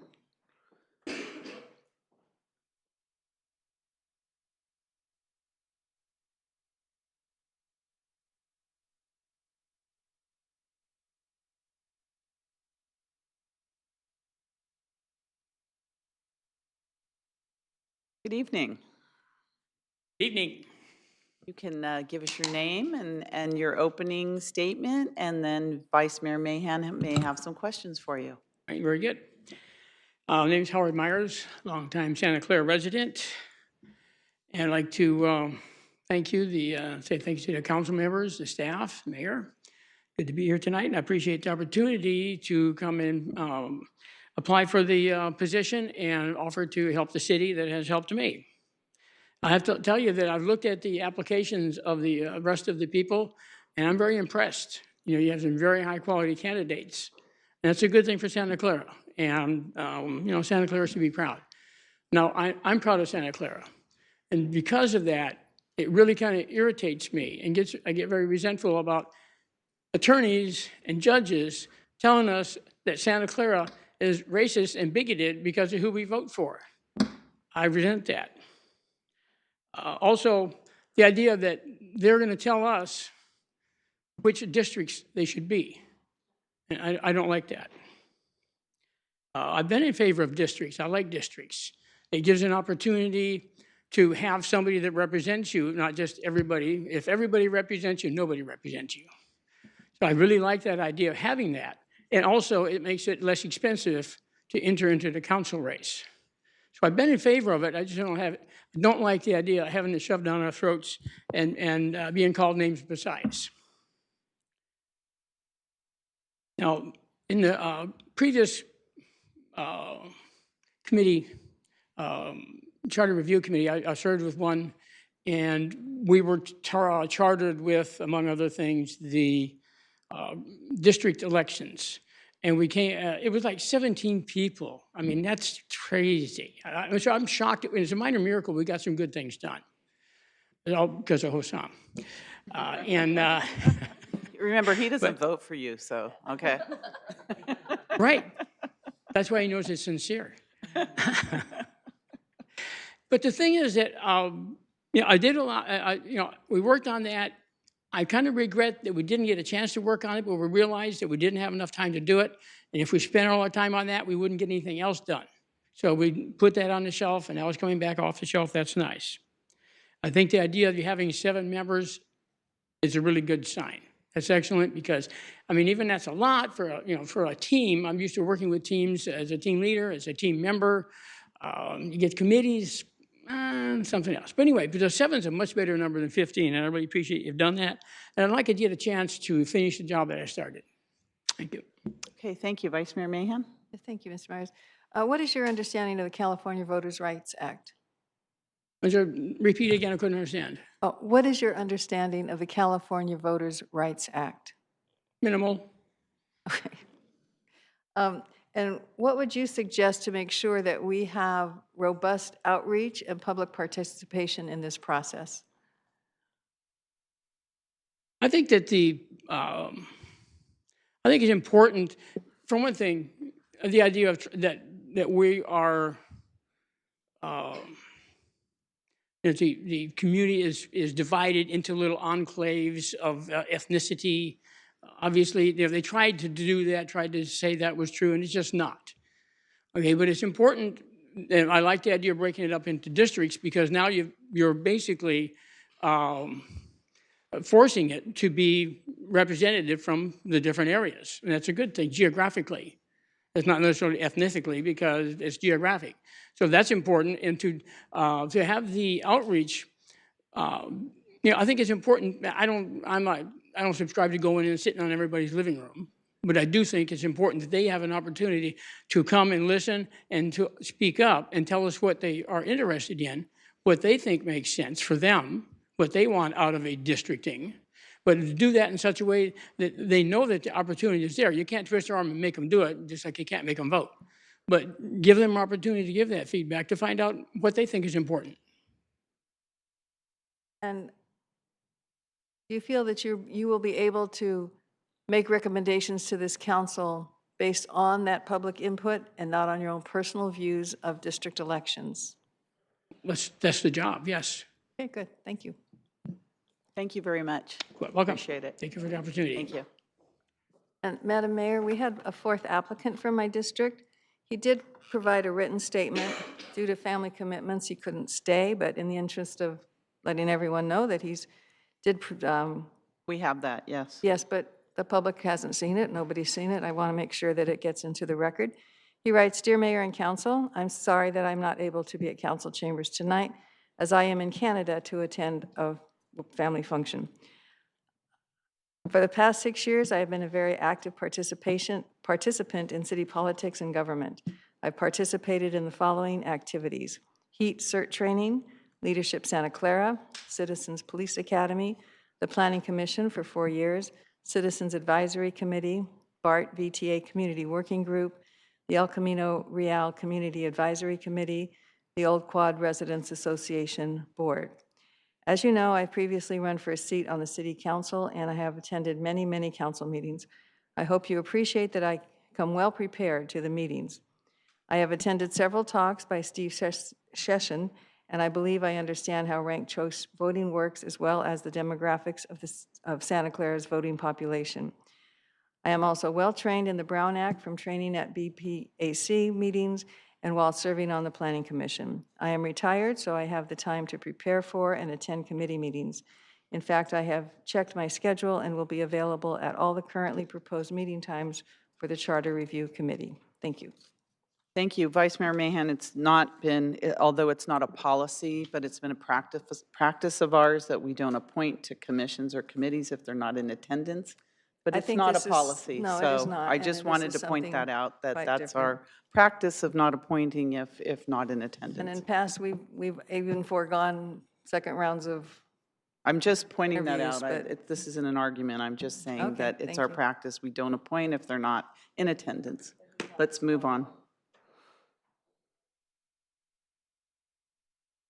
All right, Councilmember Davis, you're up.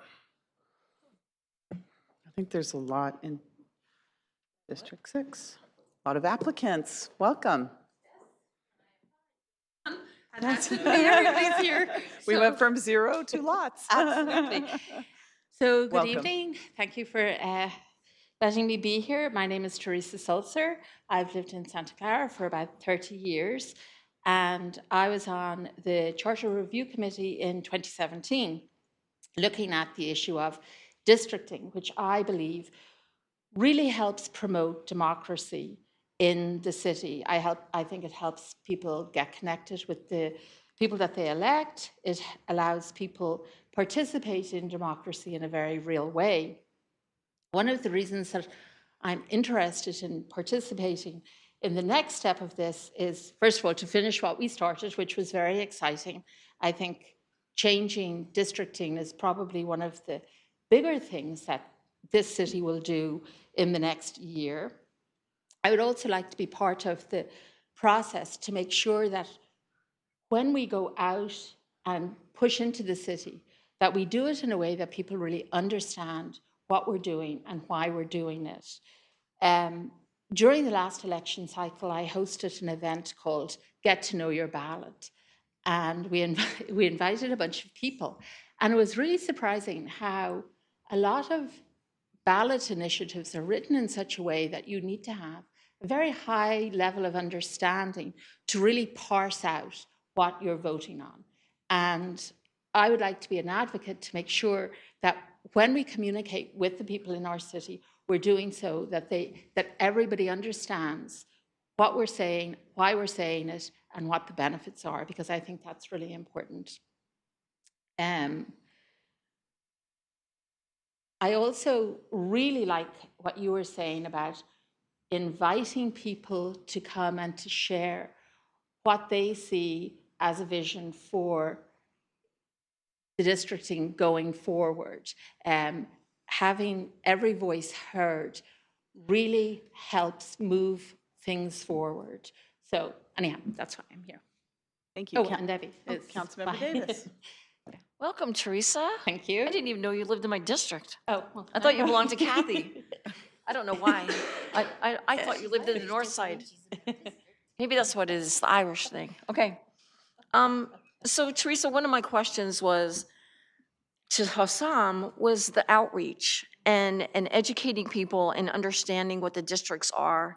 So do you have any ideas of how we could proceed with that, or would you like to, what would you like to initiate in getting and gathering the data? Actually, it's funny, we were just talking about this. One of the candidates had mentioned how they found out about this event tonight was through Nextdoor. And I was like, wow, that's so awesome. Because Nextdoor is an app that a lot of people will use when they're a little bit more relaxed. It's not coming in a stream of emails and you're overwhelmed and you just want to clear your inbox. So Nextdoor, I think, is maybe a really good app to use. It helps people ask questions in a very non-threatening way when they're a little bit more relaxed.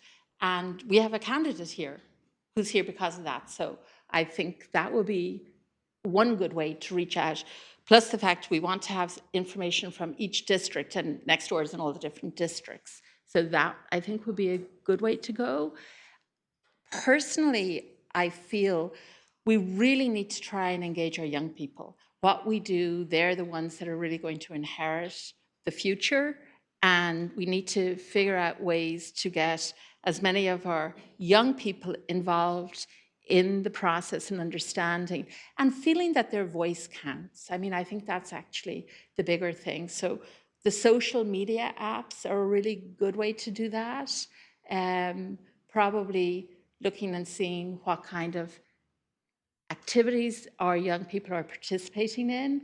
I know the library does phenomenal things, like they have their Mountain Mike's trivia night, and a lot of young people go to that. So maybe we could do a trivia quiz question related to the districting. I mean, we can get creative when the time comes.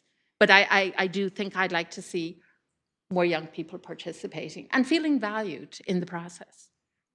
My second question is, when you looked at the schedule, yes, did you feel this was comprehensive enough to gather enough information from the city of Santa Clara? No, I had a huge problem with your schedule.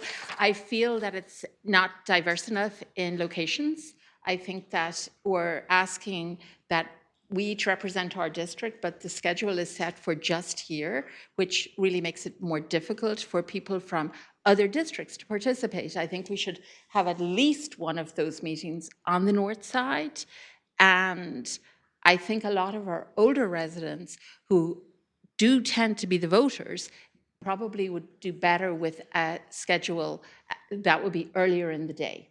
Maybe at the senior center would be a better place to have a meeting to connect with a more diverse group. Yeah, so that would be my information about Okay, thank you, Teresa, for your input, and I guess you can sit down and listen. Okay, thank you. And hang out. Thank you.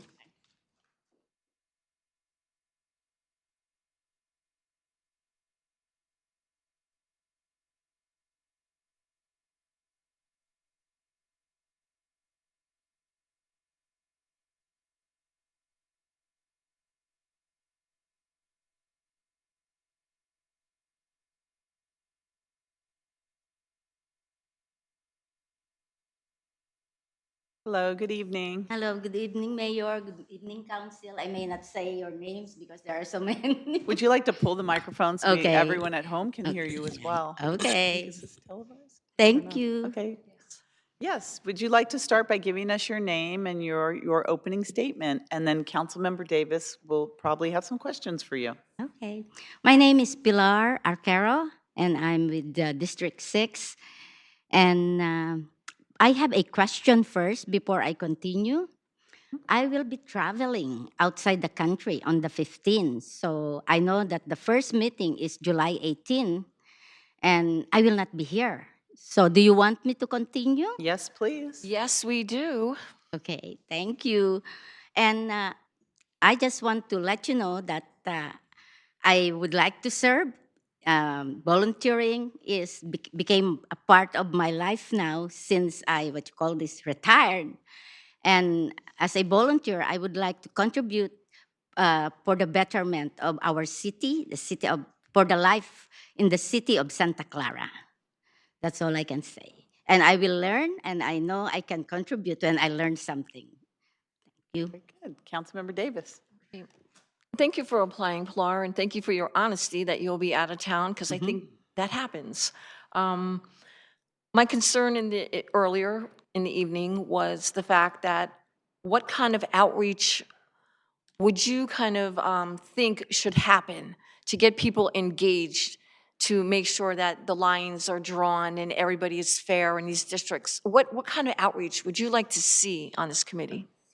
Okay. Get the word out. The first question I also have, and what are the tools you are going to provide? And how will I know what are the questions you are going to give me or to give us in order that we can reach out and engage with the community? See, that was my question in the beginning of the evening. Are you interested in walking door to door, having community meetings? Are you part of the senior center at all? Do you visit there?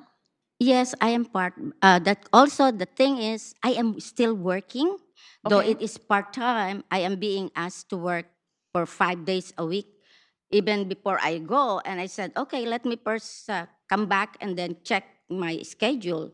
So going from house to house, I may be able to do it in a very limited way. However, I can attend meeting and reach out, and I think that's how I can do it. Okay, so with that being said, when you looked at the schedule and you knew that you were going to miss one of these, do you think that this works for our city as a whole to gather information? The dates, the times, the places. Did you take a look at this whole schedule?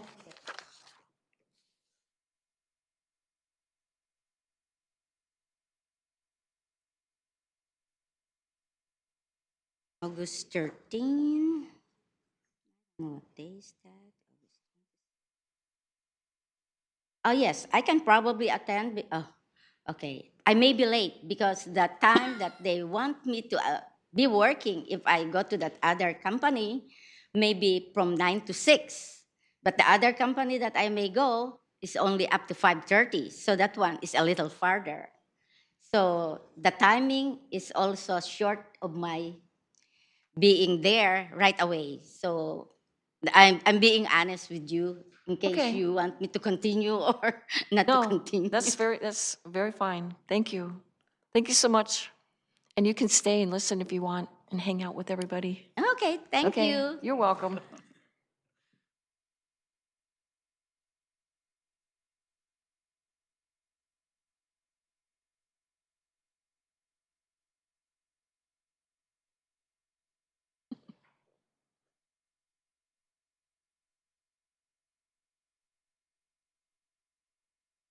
Good evening and evening. welcome. Thank you. You can start with your name and your opening statement, and then Councilmember Davis, I'm sure, has some questions for you. Hello, Mayor Gilmore and members of the City Council. I'm Steve Ricosa, and thank you for considering me for my application. I forgot to include on my application that I'm a current member of the Board of Library Trustees and a member of the Santa Clara City Library Foundation. It's not that I really want to do a double shot, but I am the liaison from the Board of Library Trustees to the foundation. So overall, I've lived in Santa Clara for 34 years and actually 31, the last continuous 31 years. And as it mentions in my application, I was on the 2016 Charter Review Committee, and more importantly, I was on the 2018 Redistricting Committee. And speaking of that, there were many ways that we garnered input from people. It wasn't just coming in person, it was through a website and I think emails. So there are a lot of tools that are at our disposal to be able to acquire input from the public on this. And actually I wanted to bring up an important point on that because I have the time here that as we do this, as the new Charter Review Commission runs, we really shouldn't organize it in terms of 6 districts because the whole point of this is to look at the number of districts we want. So if we organize it in 6 districts, we're kind of baking in, even subtly what we're trying to do when we really want to consider an open book and consider 2, 3, or 6 districts. So if I was on this, if I make it onto the commission, I would be interested in changing the protocol for how we do this because we really want to have an open mind of how many districts do we want to end up having when we really do this and not have 6 in our mind going into it. So anyway, so of course it's very important that we still maintain compliance with the CVRA, and we have the chance here to approach redistricting without a court, the auspices of a court looking at us, but again, having a blank slate. So once again, thank you for your consideration. Thank you, Councilmember Davis. Okay, so you get 1 ding for forgetting to put the library board of trustees on your resume. Okay. I'm kidding. Well, Okay, so with that being, you answered a lot of I have questions. an answer for that, but that's No. okay. You did answer a lot of questions. So I'm looking, Steve, for what your, how do we reach everybody? Do you have any ideas on how we could reach the residents of Santa Clara to participate in this so that they have a voice? Well, we have to go out, as you see, of the various actual social media ways to go out, the website itself, email blasts. I know for many things we send out postcards reminding people, but we don't want to have them to actually physically come to a place that they don't want to. People want to communicate in much more easier ways through their cell phone. So make as many social media, electronic ways of input possible. So I would do that. And especially right now we have 4 meetings scheduled, but if people are out of town or whatever, you don't want that to be the only way that they have input. And that led right into my second question. Looking at this, do you think that we are going to accomplish what we want to do with this schedule? We probably need more meetings. So, no. Have any opinion about location? Yes, we should rotate them around the district. One thing would be, well, although I said we don't want to do 6 districts, but for example, all 3 library locations should be, locations for this, and maybe fire stations or other things, or other public areas. Okay. Just like the state of the city addresses was rotated around, we need to do the same sort of thing. Thank you. You can sit down and hang out if you want. Okay, thank you. Thank you for applying. Okay, thank you.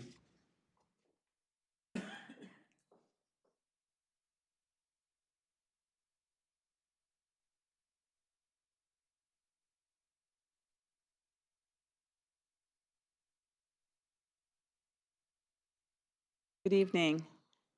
Welcome. Thank you. You can start by giving us your name and then your statement, and then I believe Councilmember Davis will have some questions for you.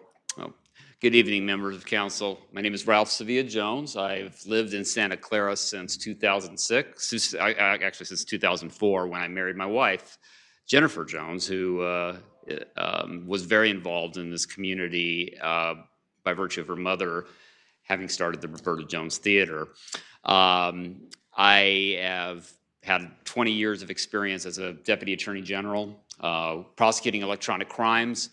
My involvement in the city began in 2011 when I became involved with the Charter Review Committee. At that time, I have had a strong conviction about the democratic process and having more diversity and being able to have a more accessibility to the democratic process, and that's why I wanted to be involved with the Charter Committee back in 2011. That committee was quite an education. It allowed me to understand several different ways that we could revise the way we elect our city council members. A lot of interesting topics were discussed. We had a lot of different presentations, including stacked voting, voting by districts, a lot of different rank voting, a lot of different kinds of proposals were put out there, and we discussed them all, and got a lot of input from the community. And I really enjoyed the process of being able to look at the diversity within the city and see the diversity of opinions and come up with a resolution. Now, we did come up with a resolution. It didn't. We came up with a recommendation. Nothing happened, but I see that as sort of the beginning of a long process. And that process has taken us to this time period now where we do have a difference in our city council and the way we have our elections. And again, my same commitment is the same commitment I had back then in 2011, which is that we have accessibility of that the electoral process is accessible to more and more people, and that we start having more of a diverse representation within our city council, the diversity that is coming into this city as we grow into a larger city with a lot more diverse interests. And so with that, I would take any questions that you may have, and I'm looking forward to, if I am chosen, to being a part of this committee. Thank you. Councilmember Davis? Thanks for applying, Ralph, because I know you live right down the street from me. Yes, we're neighbors. We are neighbors. So with that being said, we live in a unique part of the city, and we live in Santa Clara, but our school system is Cupertino. Yes. And trying to get community engagement, do you have any thoughts on how we would get people to engage in this process? Well, I think one is word of mouth, being able to talk to people about what we do and engaging the community. Even though there is a separate school district, there's a lot of interest that they have that this city council has for them. And so I think there are ways to be able to work within our little section of town and be able to reach out to them. But I think it takes us going out to the community and being able to do that, whether it be by invitation or by having community barbecues.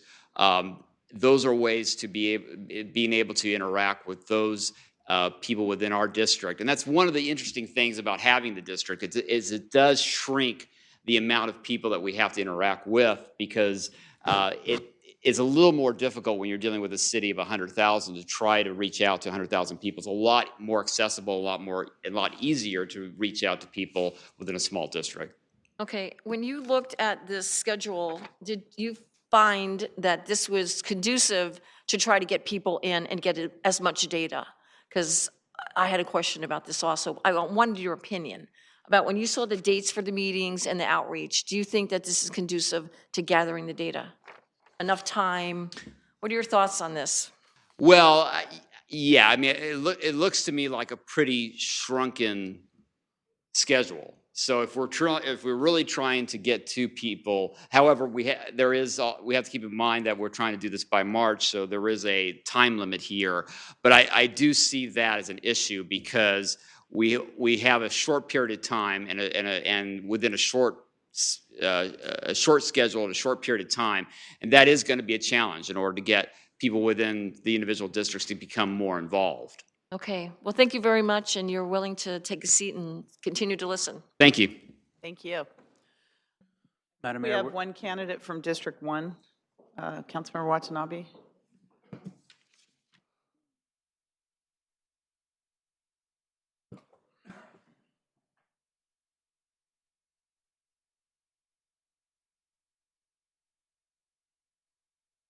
Welcome, Samina. I hope that they instructed you of how we were conducting the process here, so that you know. Kind of. So actually, Kind of. no. So the way it works is that you will give us a 3-minute, up to 3-minute statement, and then Councilmember Watanabe, since you live in her District 1, would be conducting questions, if you have questions, and you would just answer questions from District 1 representative. Okay, great. Okay? Well, thank you very much. Thank you. So I think I know everybody on the city council, but my name is Samina Usman, government relations coordinator for CARE. Been involved with the community. I've been living in Santa Clara for the past 20 years.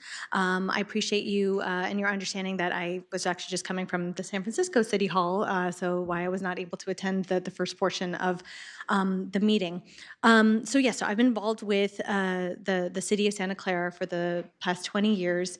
Been involved with the local politics and also the regional politics as well.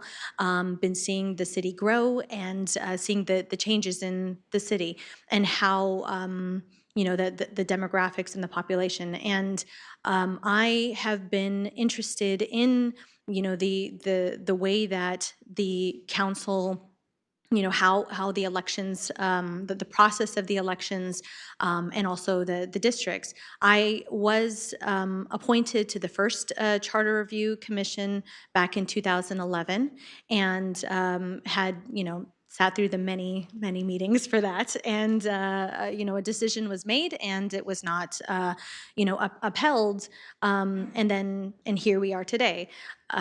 So I'm very much interested in how the way that we're going to be formatting our districts. Should we have 6? I mean, I know that I think that that's going to be the decision, is that we are going to be having some form of districts, but what is best for the city? And that's why it's important to hear from residents, hear what people have to say, and if there might even be a better way. And so that's why I am very much interested in being part of this Charter Review Commission or committee.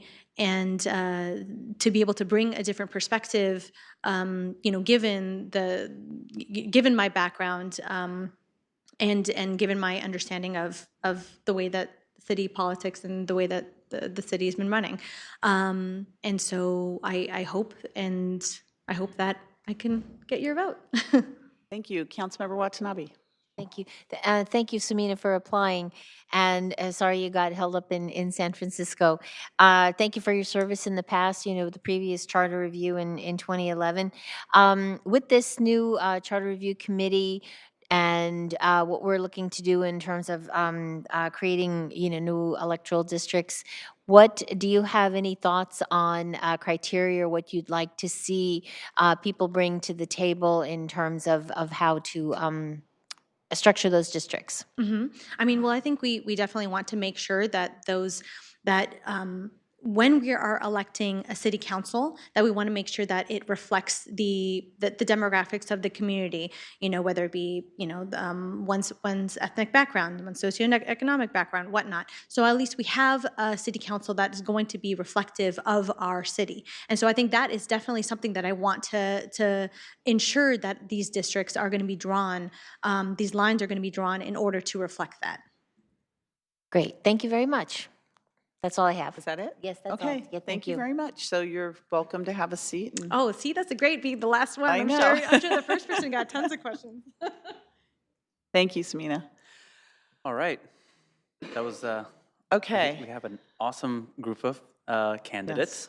I think what we'll do is we'll go down, we'll go down the line with each district by district. And Let's ask first, does anyone need more time for their? I was going to suggest if anybody needed Do we time. need to take like a 5-minute break or something? Oh, okay. Go for it. Go ahead. Yes. Because we can only appoint 7, we felt a smaller group was better. It cuts down on the arm wrestling. I want you to know that I look out over this group of people and you're exactly what we were hoping to see. A cross-section of the city, a cross-section of where you live, and a lot of different experiences. Some of you lived here forever and some of you are new. So whether you are appointed or not, most of you have cleared your schedules, I would beg, plead, assign, I'm a school teacher, you all to go to the meetings and please be part of this because you're exactly what we want to hear. And I mean that. I think you took the words out of all of our mouths. Thank you, Councilmember Hardy. We don't have to repeat that because I think we have such a quality group of candidates here. It makes it really, really difficult for all of us. It really does. So, does anyone need more time? I have 2 questions. Yes, go ahead, Councilmember Watanabe. Yeah, thank you, Mayor. City Clerk, just based on some comments that I heard made, what can our involvement be, like us as the council? I mean, as this goes forward, and this may be something that's discussed once the committee is created, but I mean, can we as council members be a part of this? Because I know there's been a question about that in the past, what our involvement can be, in terms of, getting the word out there.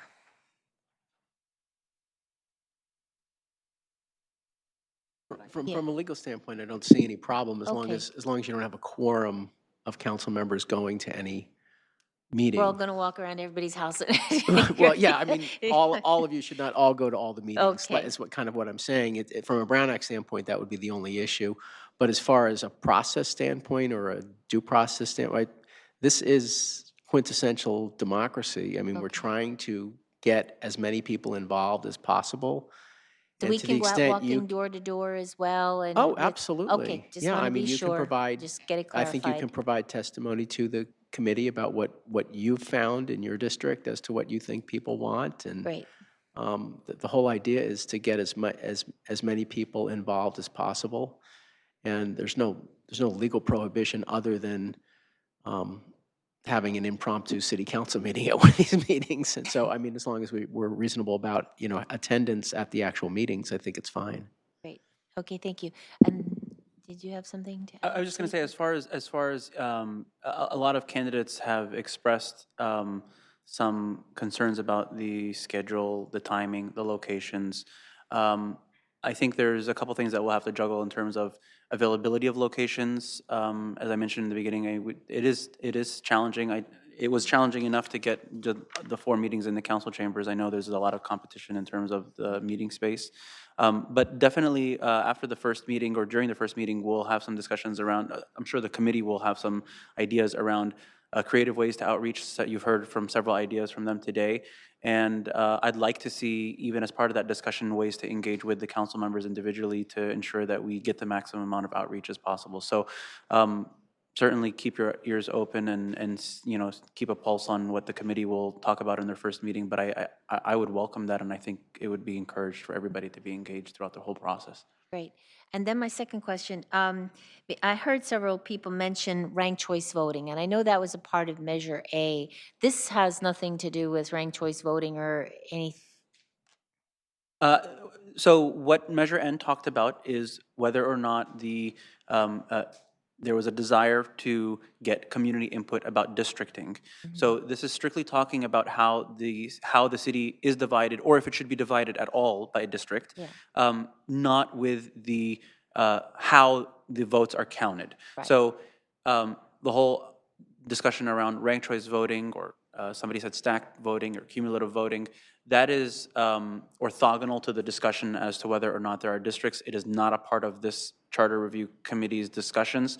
We're simply trying to get the pulse from the community about whether we should have districts or not, and if so, what that would look like. Not the district lines, but in terms of what the system would look like. Is it 6 districts? Is it 3 districts? Is it 2 districts? How many council members per district? What the order in terms of elections would be. When, this year you would do this many council members and mayor and clerk and chief of police, and this year you would do, whatever. So we would not be talking about the method of election, rather simply the district question. Thank you for the clarification. Welcome. Thank you, Vice Mayor Mahan, then Councilmember O'Neill. Thank you. What can we do here tonight as a council? Because I think I heard some pretty broad consensus among my fellow council members that 4 meetings at City Hall at 6 o'clock is just not going to cut it if we really want robust participation from the public. I've heard the libraries. The libraries are ideally situated, and they're very comfortable. I can't say the same for our council chambers, but, Central Library, Mission Library, Northside Library. Those are 3 ideal locations that hit different geographic areas of the city. We could have 2 sessions at those places, 4 o'clock and 7 o'clock, so people can come early after school when their, kids are home, and then 7 o'clock after dinner, not at dinner time. These 6 o'clock meetings make it so hard for people because dinner times are just crushed when you have a family. Plus the commute time is awful at that 6 o'clock.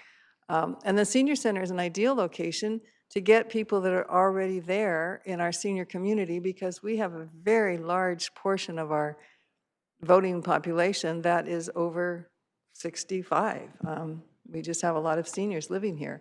So I really hope that we can take some action here tonight to make sure that we can alter the schedule or direct staff to alter the schedule and come up with some much more amenable times and locations throughout our city.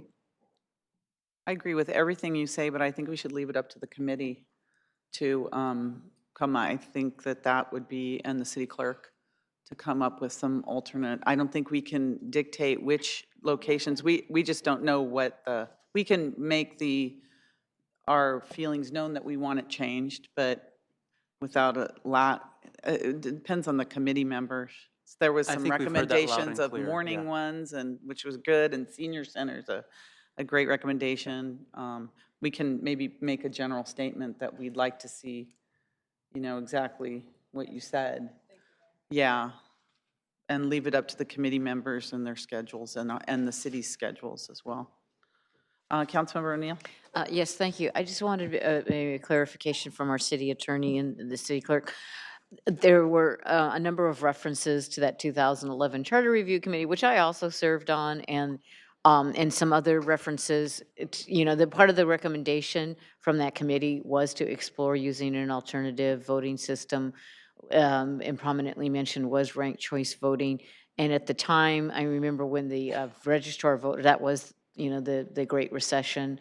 period, and, that nobody had really any money. And I remember the registrar of voters said, well, Santa Clara, if you can come up with the money for the equipment and the software, we'll have, we'll implement it if you pay for it. And so that's when it kind of got put on hold with the thought of looking at it in the future.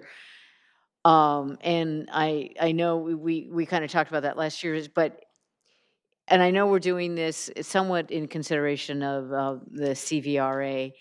Um, do we know, does the CVRA, like at a future time, since there was so much kind of comment on using like ranked choice, would in the future, like say we come up with some other model for districts, could we have another committee that could look at some alternative system, or does the CVRA, I know there's all these various legal opinions, does it not accept those kinds of decisions? No, Or even like, I've even thought about the fact that somebody mentioned, kind of first nose over the line, the fact that somebody could get elected with only, depending on how many people, maybe they only got 25% of the vote and everybody else got a lot less, so. What the CVRA looks at is results of elections. It doesn't just randomly look at, what are charter provisions, or, I mean, it was generally written by the legislature with general law cities in mind. So it was looking at a set way of voting, either at large or district. So, and frankly, I don't know what general law cities, what rights they would have to go to ranked choice voting. But Santa Clara certainly could, in its charter, go to ranked choice voting. I think the issue here is that we had an election in June, which failed, that it contained ranked choice voting at somewhere in the 45% range. And so then Measure N passed with the idea of just districts with no idea of ranked choice in it, and that passed as an advisory matter at 70%. So it seems like the quickest path to get something that the most voters would probably pass would be something involving districts without ranked choice voting. I think there are still issues with the registrar of voters being able to accomplish any kind of ranked choice voting. It may happen in 2022. We don't know. It doesn't look like it's going to happen in 2020.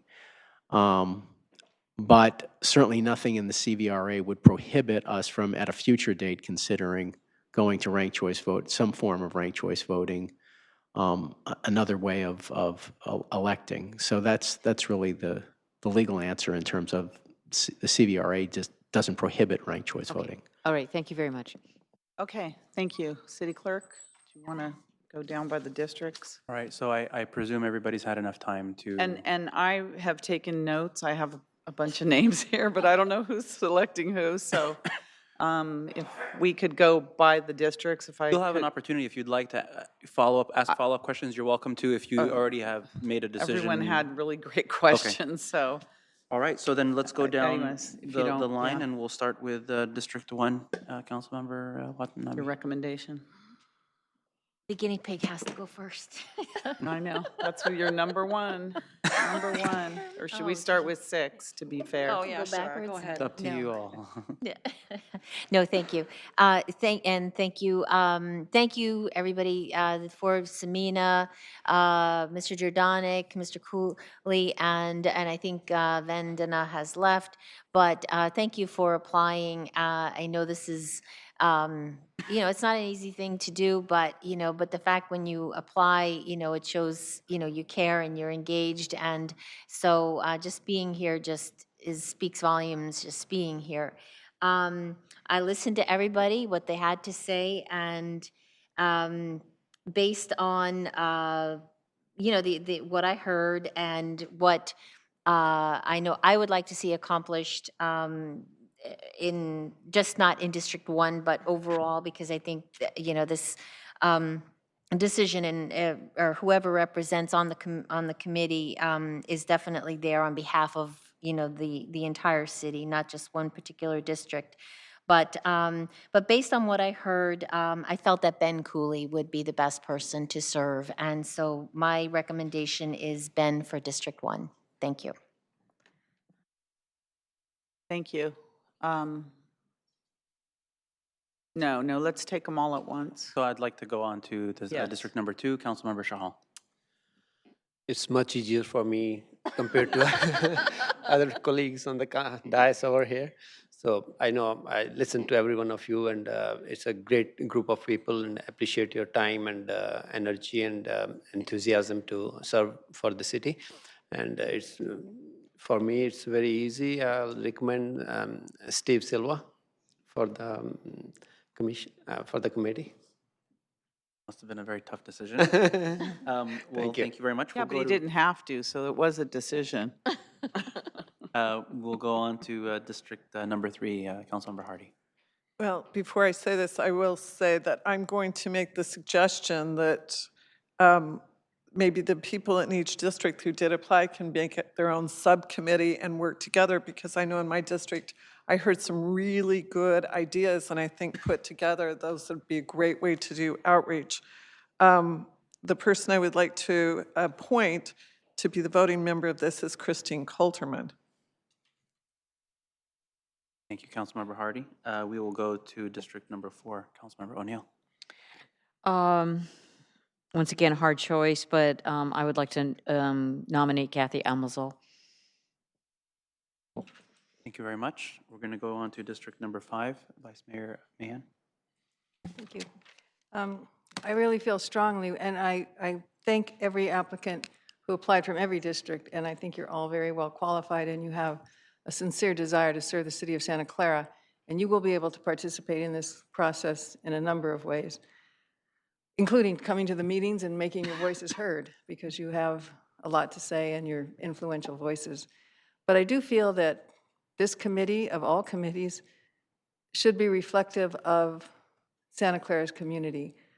I do remind the council that we do not have a policy that if you can't make an interview that you are disqualified from being appointed.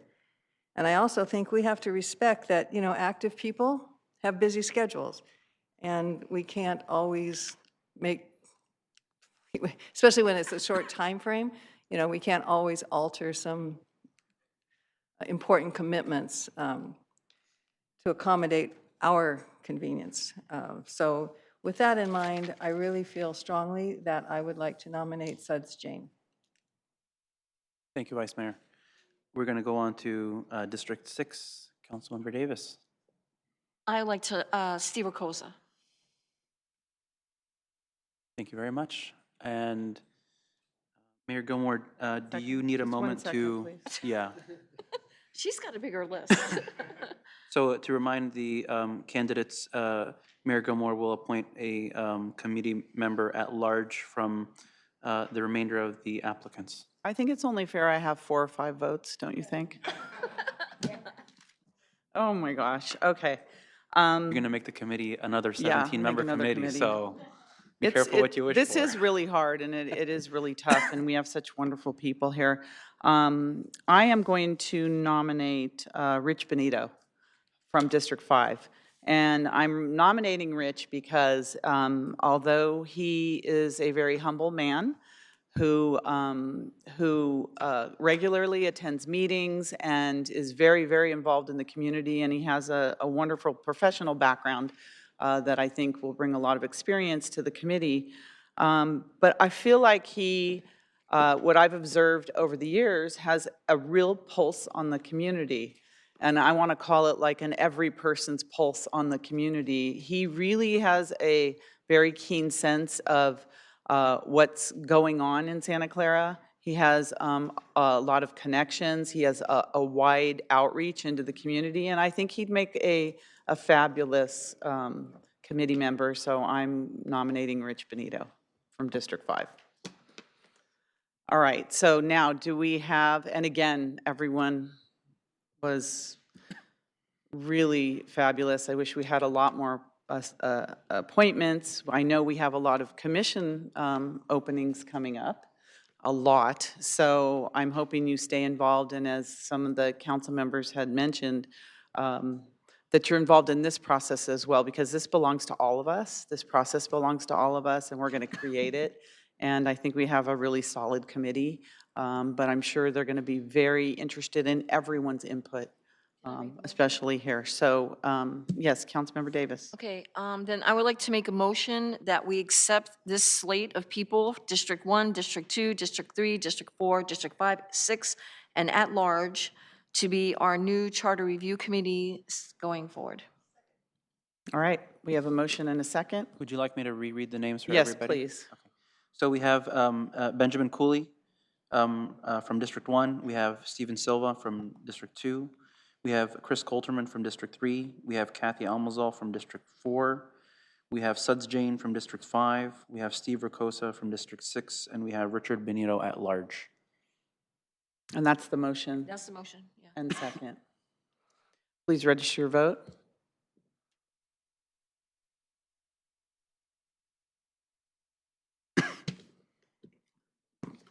And that passes unanimously. Thank you on this issue.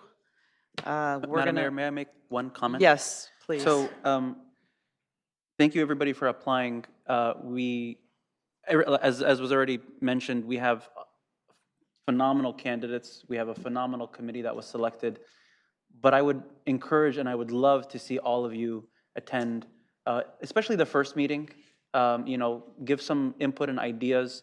There were a lot of suggestions tonight, even during the interviews, about how to do further outreach beyond whatever official meetings we have within your neighborhoods, within your communities. Even if you weren't officially selected on the committee, all of you are leaders in your own right. And we need that leadership. We need that, community people power to do the outreach. And it's not going to just be the 7 folks that were selected tonight. You should all, I encourage all of you to show up and continue to participate, even if you're not officially on the committee. Maybe I can suggest that they're honorary committee members, just so that we can get them engaged and involved and really reaching out to the community, because that's what we're going to really need for this initiative. Okay. So thank you again. Thank you. Thank you all. But we're moving on our agenda. At this meeting, we have public presentations. Is there any member of the public that would like to speak on an item that's not on the agenda? Okay, seeing none, do I have a motion to adjourn? So moved. Motion second to adjourn. Please register your vote. Oh, yes. And that passes unanimously. Meeting's adjourned. Thank you.